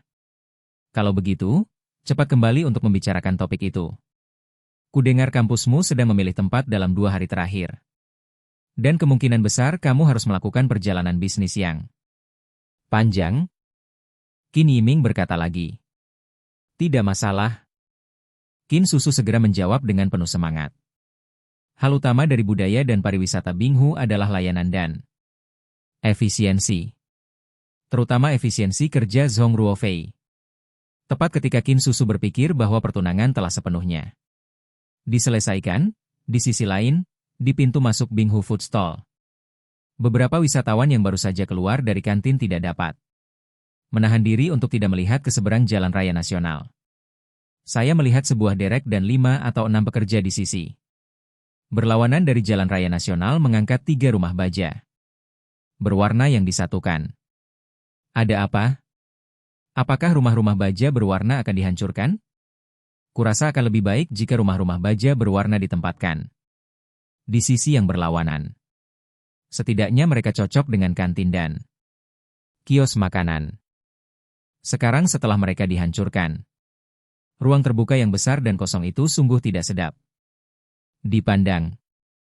Setelah melihatnya sejenak, salah satu turis tidak dapat menahan diri untuk berkata, "Jangan dibongkar." Secara kebetulan, Nyonya Ding baru saja keluar pintu dan mendengar pertanyaan turis itu, jadi dia menjawab dengan santai. "Tidak. Apa yang harus kita lakukan?" Turis itu segera berbalik dan menatap Nyonya Ding. Saat itu, saya mendengar bahwa bos kami, Zhong, mengatakan bahwa rumah baja berwarna akan dipindahkan ke samping, dan sebuah bangunan kecil akan dibangun di lokasi saat ini. Ding Santa mengeluarkan sebatang rokok. Sekarang, pukul 9 hingga 11 setiap pagi adalah satunya waktu ia dapat bersantai, dan ada banyak pelanggan di hampir setiap waktu lainnya. Membangun gedung kecil? Turis itu melirik ke belakangnya tanpa sadar. Anda ingin membangun gedung kecil seperti ini? Ya. Nyonya Ding mengangguk. Kamu akan menggunakannya untuk apa? Mata turis itu berbinar. Saya dengar lantai 2 dan 3 sepertinya akan digunakan sebagai asrama staf. Mengenai apa yang akan dilakukan di lantai 1, masih belum jelas, kata Ding Santa. Masih asrama staf? Kenapa tidak hotel? Jujur saja, kalau perkemahanmu membuka bangunan kecil seperti ini sebagai hotel, aku pasti tidak akan mendirikan tenda di peron perkemahan. Saya mendengar bahwa bangunan kecil yang akan dibangun di seberangnya masih merupakan asrama staf. Para turis tidak dapat menahan diri untuk tidak mengeluh karena merasa kecewa. Dia benar-benar tidak bisa menemukan jawabannya. Ada cara yang lebih baik untuk menghasilkan uang di perkemahan Ice Lake, tetapi dia tidak menggunakannya. Jika rumah unik seperti itu dibuka, pasti akan ada banyak orang yang menginap di sana. Dan ada di kedua sisi jalan raya nasional, sungguh mengesankan. Mungkin perkemahan ini sedang membangun hotel yang lebih baik. Sekarang, Ding Santa tersenyum. Saya tidak tahu berapa banyak pengunjung restoran yang mengeluh kepadanya tentang masalah ini selama periode waktu ini, tetapi dia hanya seorang pekerja paruh waktu, dan sekarang dia paling banyak yang ngurus kios makanan. Bagaimana mungkin dia bisa bertanggung jawab atas hal seperti itu? Hah? Bangun hotel yang lebih bagus? Apa itu tipe Yuan? Pembicara itu mendengarkan tanpa sengaja, tetapi wisatawan lain di samping sedikit lebih tertarik. Kelompok mereka sebenarnya sedang menuju ke Yuan kali ini. Tanpa diduga, mereka harus tinggal di perkemahan terbuka tanpa kamar. Saya dengar dari teman-teman desa saya bahwa Yuan dan Yuan adalah dua gaya yang berbeda, tetapi seharusnya lebih mewah daripada Yuan. Ding santai menjentikan abu rokoknya dengan jari-jarinya. Apa yang kamu bicarakan? Lebih mewah daripada Yuan? Benar. Kamu tidak sedang membual. Turis itu menatap. Menurutnya, Yuan harus memiliki langit-langit yang sama dengan jenis tempat perkemahan yang sama. Oh, saya tidak tahu detailnya. Kalau Anda tertarik, silakan pergi ke resepsionis dan bertanya. Kalau tidak berhasil, cukup tambahkan akun WeChat perusahaan dan pantau terus informasi terbaru dari perkemahan. Setelah sambil menyeruput beberapa teguk, Ding santai menyingkirkan puntung rokoknya. Dibuang ke tempat sampah. WeChat Enterprise? Apakah ini akun publik? Turis itu menoleh ke meja resepsionis. Seharusnya begitu, aku tidak tahu soal ini. Aku baru dengar. Mereka sedang mengerjakannya. Kata Santa Ding lagi. Bab 108. Membangun rumah untuk teman kartu. Matahari bersinar terang. Seperti yang terkadang terjadi di barat laut negeri Xia. Setelah Satu hujan, butuh waktu lama untuk menunggu hujan berikutnya. Setengah jam kemudian, Susing tiba di pom bensin di ujung desa. Entah karena waktunya yang salah atau karena cuaca sedang panas, tidak ada kendaraan yang mengisi pom bensin saat ini. Susing. Melihat Susing, dua anggota staf bergegas datang untuk menyapa. Berapa banyak truk berat yang telah kita terima hari ini? Susing bertanya setelah menyapa. Totalnya ada 13 truk berat yang diterima, dan rata-rata sekitar 30 truk per hari. Salah satu staf segera melaporkan nomor tersebut. 30 mobil? Susing mendesah dalam hati. Tentu saja. Desa Binghu tetaplah Desa Binghu. Belum lagi pom bensin di area. Layanan jalan tol. SPBU di Kabupaten Asai saja dapat menerima lebih dari 30 truk berat dalam 1 jam. Jika penerimaan truk-truk besar di sini dapat ditingkatkan, keuntungan SPBU pasti akan meningkat beberapa tingkat. Selain itu, truk-truk besar ini pada dasarnya hanya lewat untuk mengisi bahan bakar dan tidak menambah banyak bahan bakar. Tambah anggota staf itu. Oh. Susing mengangguk. Setelah berpikir sejenak, dia melihat ke arah tongkat itu lagi. Ngomong-ngomong, saat Anda mengisi bahan bakar, apakah pengemudi truk berat punya kebutuhan yang tidak bisa kami selesaikan di sini? Ide Susing sangat sederhana. Karena dia ingin meningkatkan jumlah penerimaan truk berat, dia harus mencari tahu inti kuncinya. Seperti kebutuhan pengemudi truk berat. Selama layanan ini tersedia, beberapa pengemudi truk berat dapat tertarik untuk berhenti di sini untuk mengisi bahan bakar. Tuntutan? Anggota staf itu berpikir sejenak dan menatap Susing. Sebenarnya, para pengemudi itu punya banyak kebutuhan.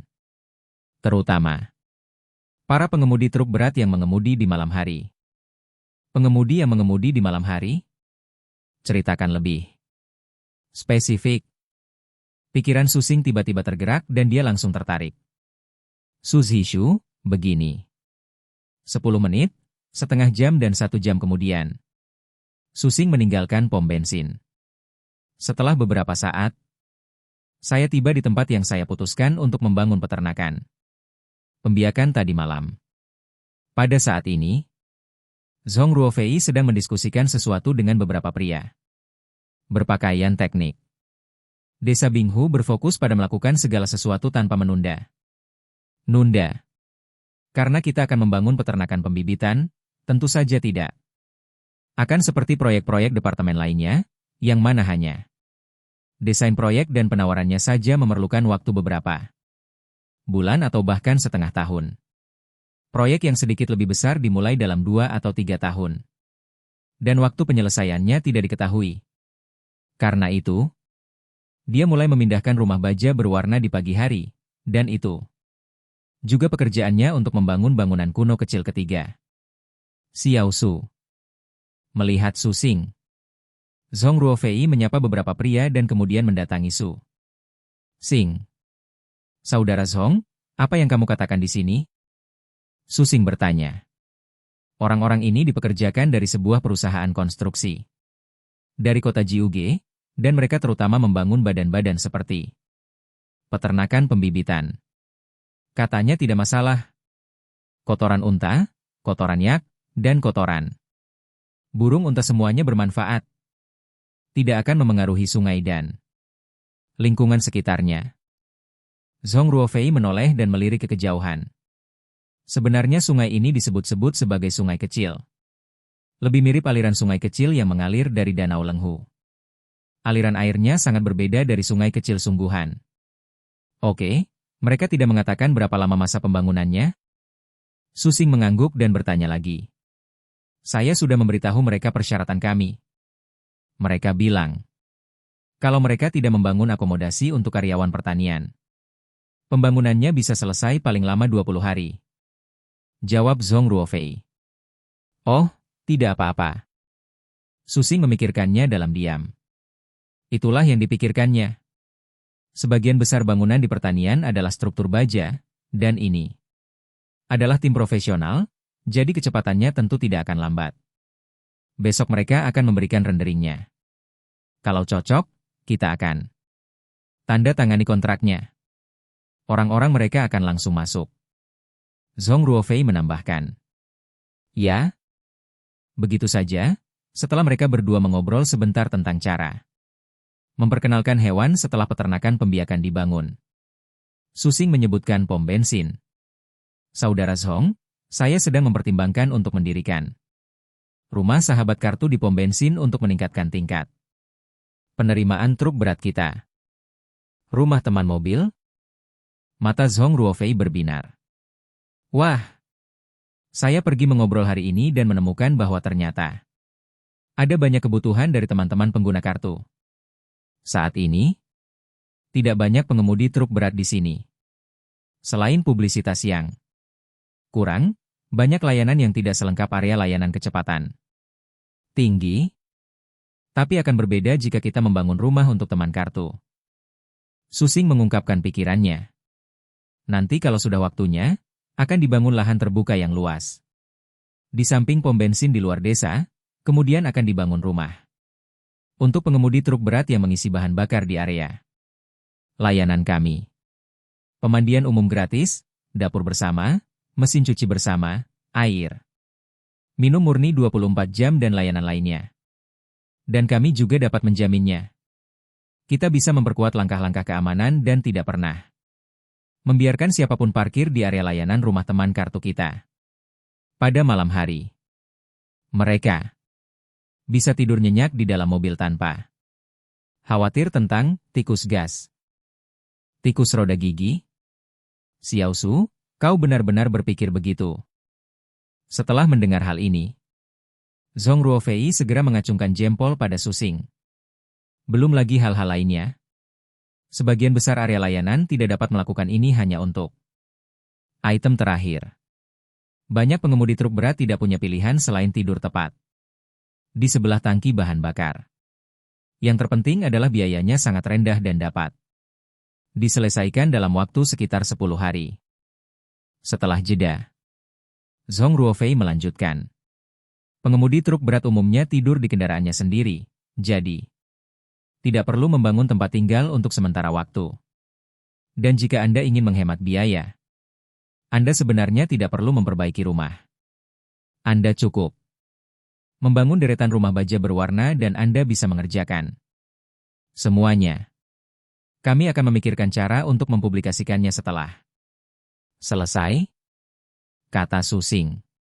Kemarin saya meminta akuntan Xiaoju untuk mendaftarkan akun resmi perusahaan untuk perkemahan kami, dan menambahkan layanan seperti makanan, pakaian, perumahan, dan transportasi.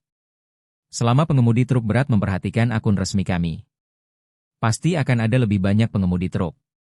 Teman-teman datanglah ke pihak kita. Zhong Ruofei mengangguk. Oke, selesai.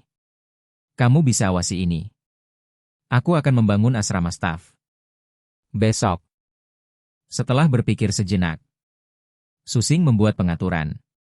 Liu Ming saat ini mengambil jurusan Menara Bangau, jadi ia hanya dapat membangun sendiri bangunan kuno 3 lantai ketiga. Oke. Matahari terbit dan terbenam, dan 3 hari berlalu dengan cepat. Berbagai proyek di desa Binghu mulai berjalan lancar, dan semakin banyak reruntuhan yang diratakan. Yang tidak diketahui oleh orang luar adalah bahwa semua bahan bangunan yang dibersihkan dari reruntuhan telah diubah menjadi nilai gadai. Pada saat ini, nilai pion dalam sistem Susing telah terakumulasi menjadi 350.000, yang merupakan keuntungan yang tidak sedikit. Dan dengan dimulainya beberapa proyek, semakin banyak orang di desa Binghu, terutama pada waktu makan. Para pekerja, karyawan, dan turis berbaur. Hari sudah gelap di depan kios-kios makanan, dan antrean pun sudah terlihat.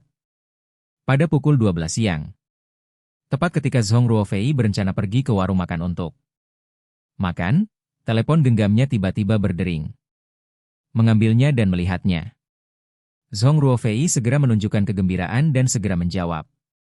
Telepon? Halo. Lau Kuo. Bab 109. Peralatan medis tiba. Zhong tua. Saat berikutnya, suara seorang pria terdengar dari telepon. Lau Kuo, kemana saja kamu? Zhong Ruofei berjalan ke tempat terpencil dan langsung bertanya. Penelepon itu tak lain adalah teman lamanya Kuo Tian yang ingin secara pribadi mengantarkan peralatan medis kepadanya. Konve sudah tiba di kota Jiuge. Kalau kita berkendara semalaman, kita bisa sampai di desamu besok pagi. Suara Kuo Tian terdengar cepat. Karena peralatan medis adalah instrumen presisi, perjalanannya sangat lambat. Jika tidak, peralatan medis itu sudah lama dikirim. Baiklah, aku akan menunggumu besok. Zhong Ruofei tanpa sadar melihat kembali ke ruang kesehatan. Si Lenian dan istrinya telah mulai mempersiapkan klinik desa. Dalam 2 hari terakhir, setelah peralatan tiba dan beberapa obat dibeli, klinik dapat resmi mulai beroperasi. Saat ini, setidaknya 2 hingga 300 orang tinggal di desa Binghu setiap hari. Mustahil rasanya tidak ada klinik. Oke, ngomong-ngomong, Lau Zhong, aku lihat kamu agak jauh di peta. Apa kamu mau menyiapkan sesuatu sebelumnya? Setelah jeda, suara Kuo Tian terdengar lagi di telepon. Tidak perlu, kami punya semuanya di sini. Zhong Ruofei tersenyum. Semua orang dapat mendengar nada bangga dalam suaranya. Pada suatu ketika, desa Binghu hanya memiliki 3 rumah baja berwarna dan 1 gubuk beratap datar. Sekarang lihat 2 gedung 3 lantai, sebuah hiuan, dan sebuah pom bensin. Juga sedang dibangun menara bangau, sebuah peternakan, dan sebuah rumah teman kartu. Saya tidak bisa mengatakan bahwa desa Binghu berfungsi sepenuhnya, tetapi memiliki semua yang seharusnya dimiliki. Satu-satunya hal yang hampir tidak berarti sekarang adalah bahwa semua jaringan harus menggunakan jaringan satelit nirkabel, dan tidak ada cara untuk mengirim atau menerima pengiriman ekspres di desa Binghu. Jika tidak, tinggal di desa Binghu tidak berbeda dengan tinggal di desa lain. Bahkan lebih nyaman daripada desa lainnya. Semuanya? Ada sedikit kejutan dalam suara Kuo Tian, tapi dia segera kembali. Normal? Baiklah, aku akan mendengarkanmu. Sampai besok. Sampai besok. Pada saat yang sama, Yuan dan Susing baru saja pergi.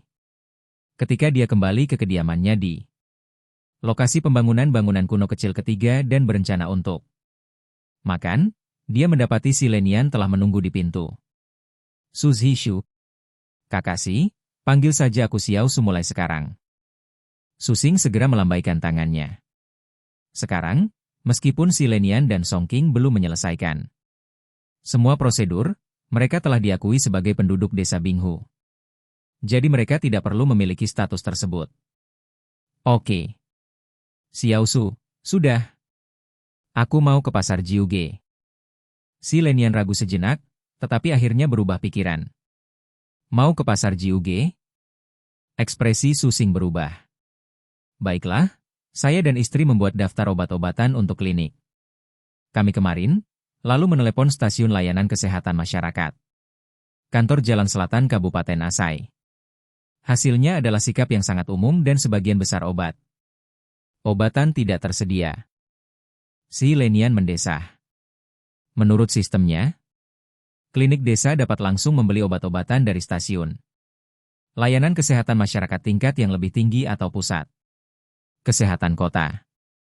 Tentu saja, klinik desa juga dapat membeli obat-obatan sendiri. Satu-satunya perbedaannya adalah Anda bisa mendapatkan sejumlah subsidi ketika membeli dari tingkat yang lebih tinggi, tetapi Anda tidak memperoleh subsidi apapun ketika membeli dari luar dan Anda harus menanggung tanggung jawab atas keuntungan dan kerugian Anda sendiri.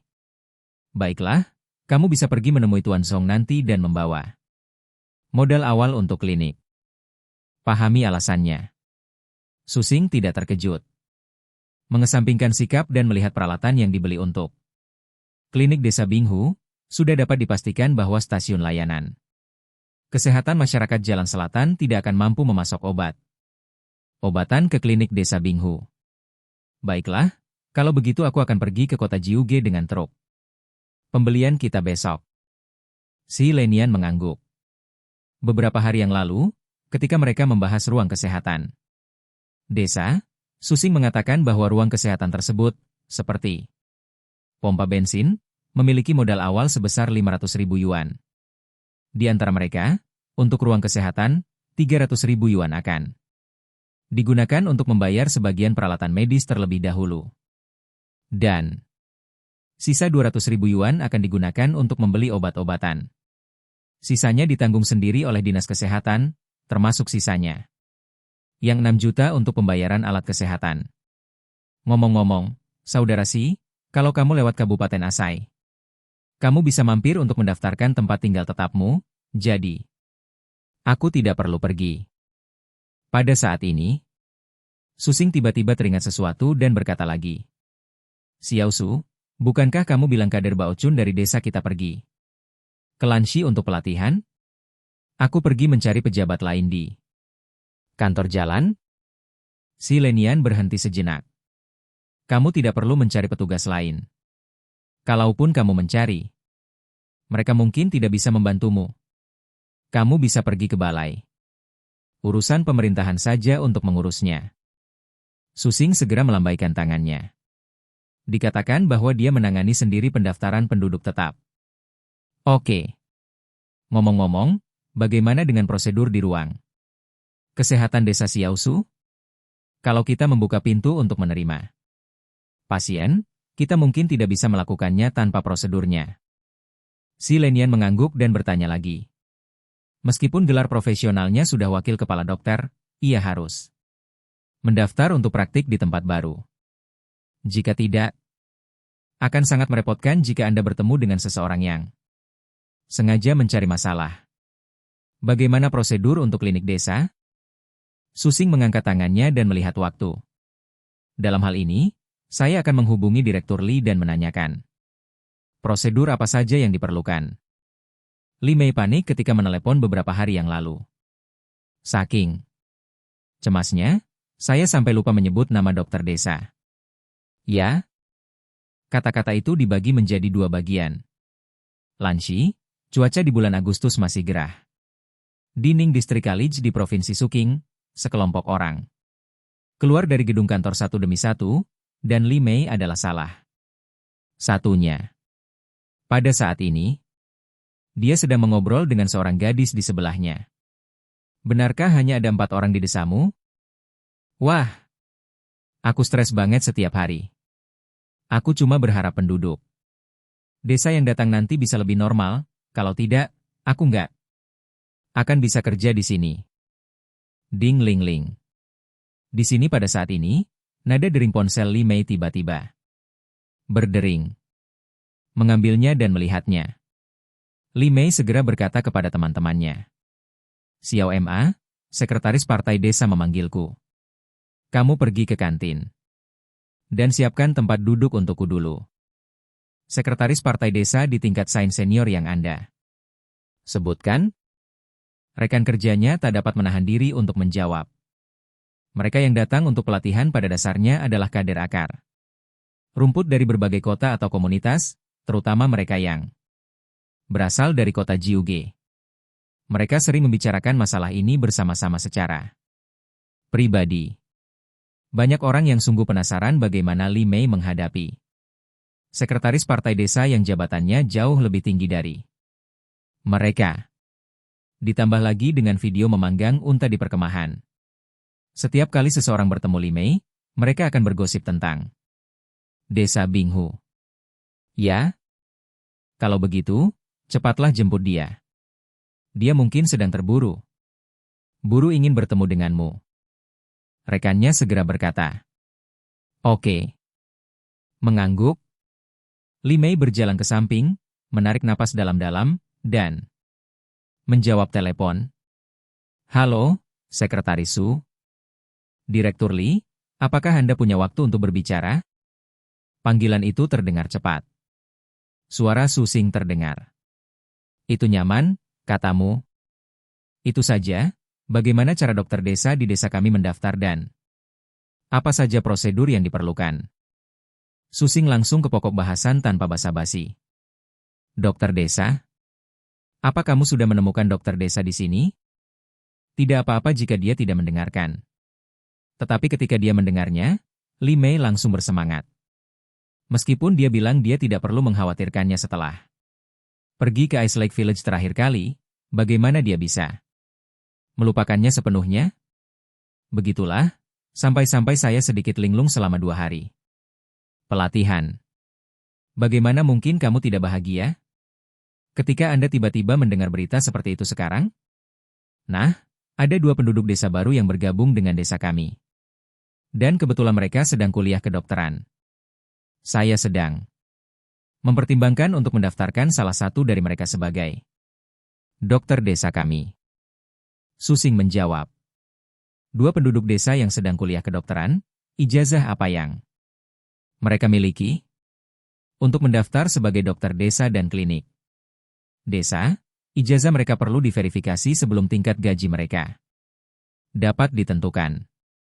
Setelah suasana hatinya sedikit tenang, Li Mei bertanya dengan tergesa-gesa. Bab 110. Mengapa tidak ada sinyal di ponsel?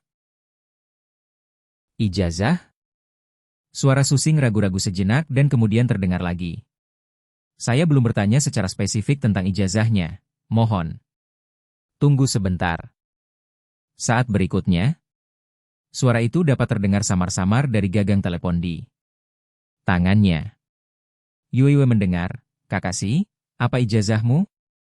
Segera, suara samar lain terdengar dari penerima, dokter kedokteran klinis, ijazah istri saya sama dengan saya. Direktur Li, Desa Binghu kami melaporkan hal ini.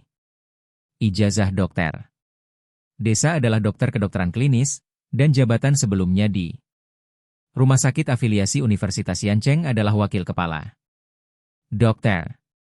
Menurut Anda, apa standarnya? Kalau yang ini tidak bisa dinilai, bisa pakai yang lain, dan yang satunya lagi cuma dokter jaga. Dokternya bukan wakil kepala dokter.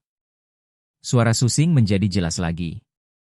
Namun, apa yang tidak diharapkan Susing adalah setelah dia selesai berbicara, tidak ada suara yang keluar dari gagang telepon untuk beberapa saat.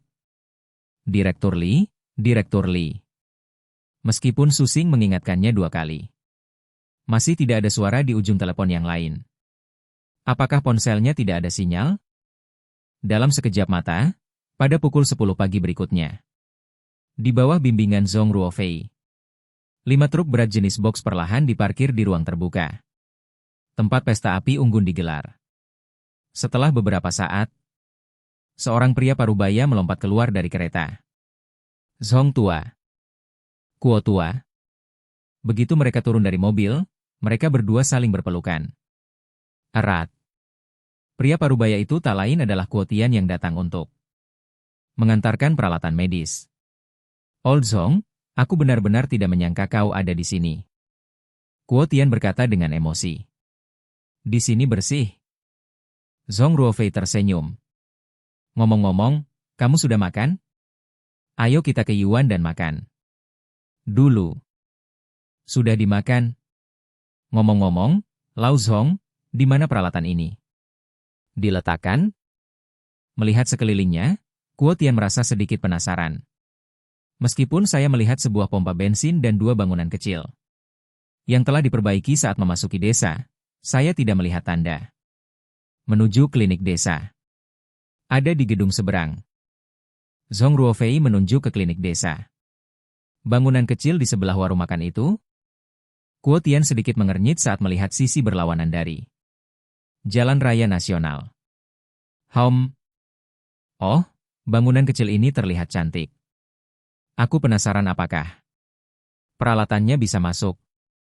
Kuo Tian segera berjalan ke ruang kesehatan. Tidak bisa masuk?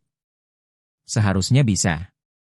Saat saya melaporkan ukuran peralatannya, saya juga mengukur lebar tangga dan pintunya secara spesifik. Jantung Zhong Ruofei berdebar kencang dan dia bergegas mengikutinya. Jika Anda ingat dengan benar, ukuran dan model peralatan medis tidak akan mudah berubah kecuali Ada pembaruan besar. Peralatan yang dipesan kali ini merupakan peralatan yang sangat canggih, dan hanya rumah sakit tingkat tinggi di kota-kota setingkat prefektur ke atas yang akan dilengkapi dengan peralatan tersebut. Jadi, selain peralatan utama, terdapat juga banyak peralatan tambahan. Peralatan bantu. Ekspresi Zhong Ruofei berubah lagi. 10 menit kemudian, Zhong Ruofei dan Kuo Tian berjalan mengelilingi bangunan kecil di klinik dan keluar ruangan. Peralatan-peralatan besar itu boleh saja diletakkan di lantai 1, tapi jelas tidak akan digunakan. Semua peralatan tambahan diletakkan di sana, dan tidak ada tempat untuk menyimpannya. Bagaimana bisa digunakan? Selain itu, jika diletakkan di lantai pertama, lingkungan luarnya akan sedikit bermasalah. Untuk lantai 2 dan 3, jangan dipikirkan.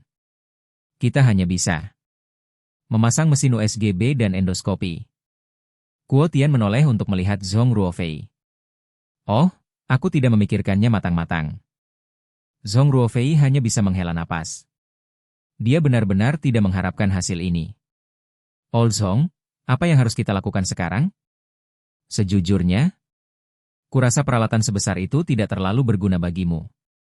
Bagaimana kalau aku berkoordinasi dengan produsennya untuk menggantinya dengan yang lebih kecil? Kuo Tian bertanya lagi. Tidak apa-apa.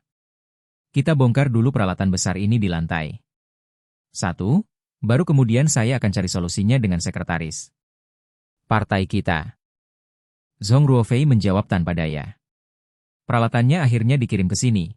Bagaimana bisa dikembalikan dan diganti dengan yang lebih kecil? Oke. Bagaimana dengan orang-orang yang menggunakan alat ini?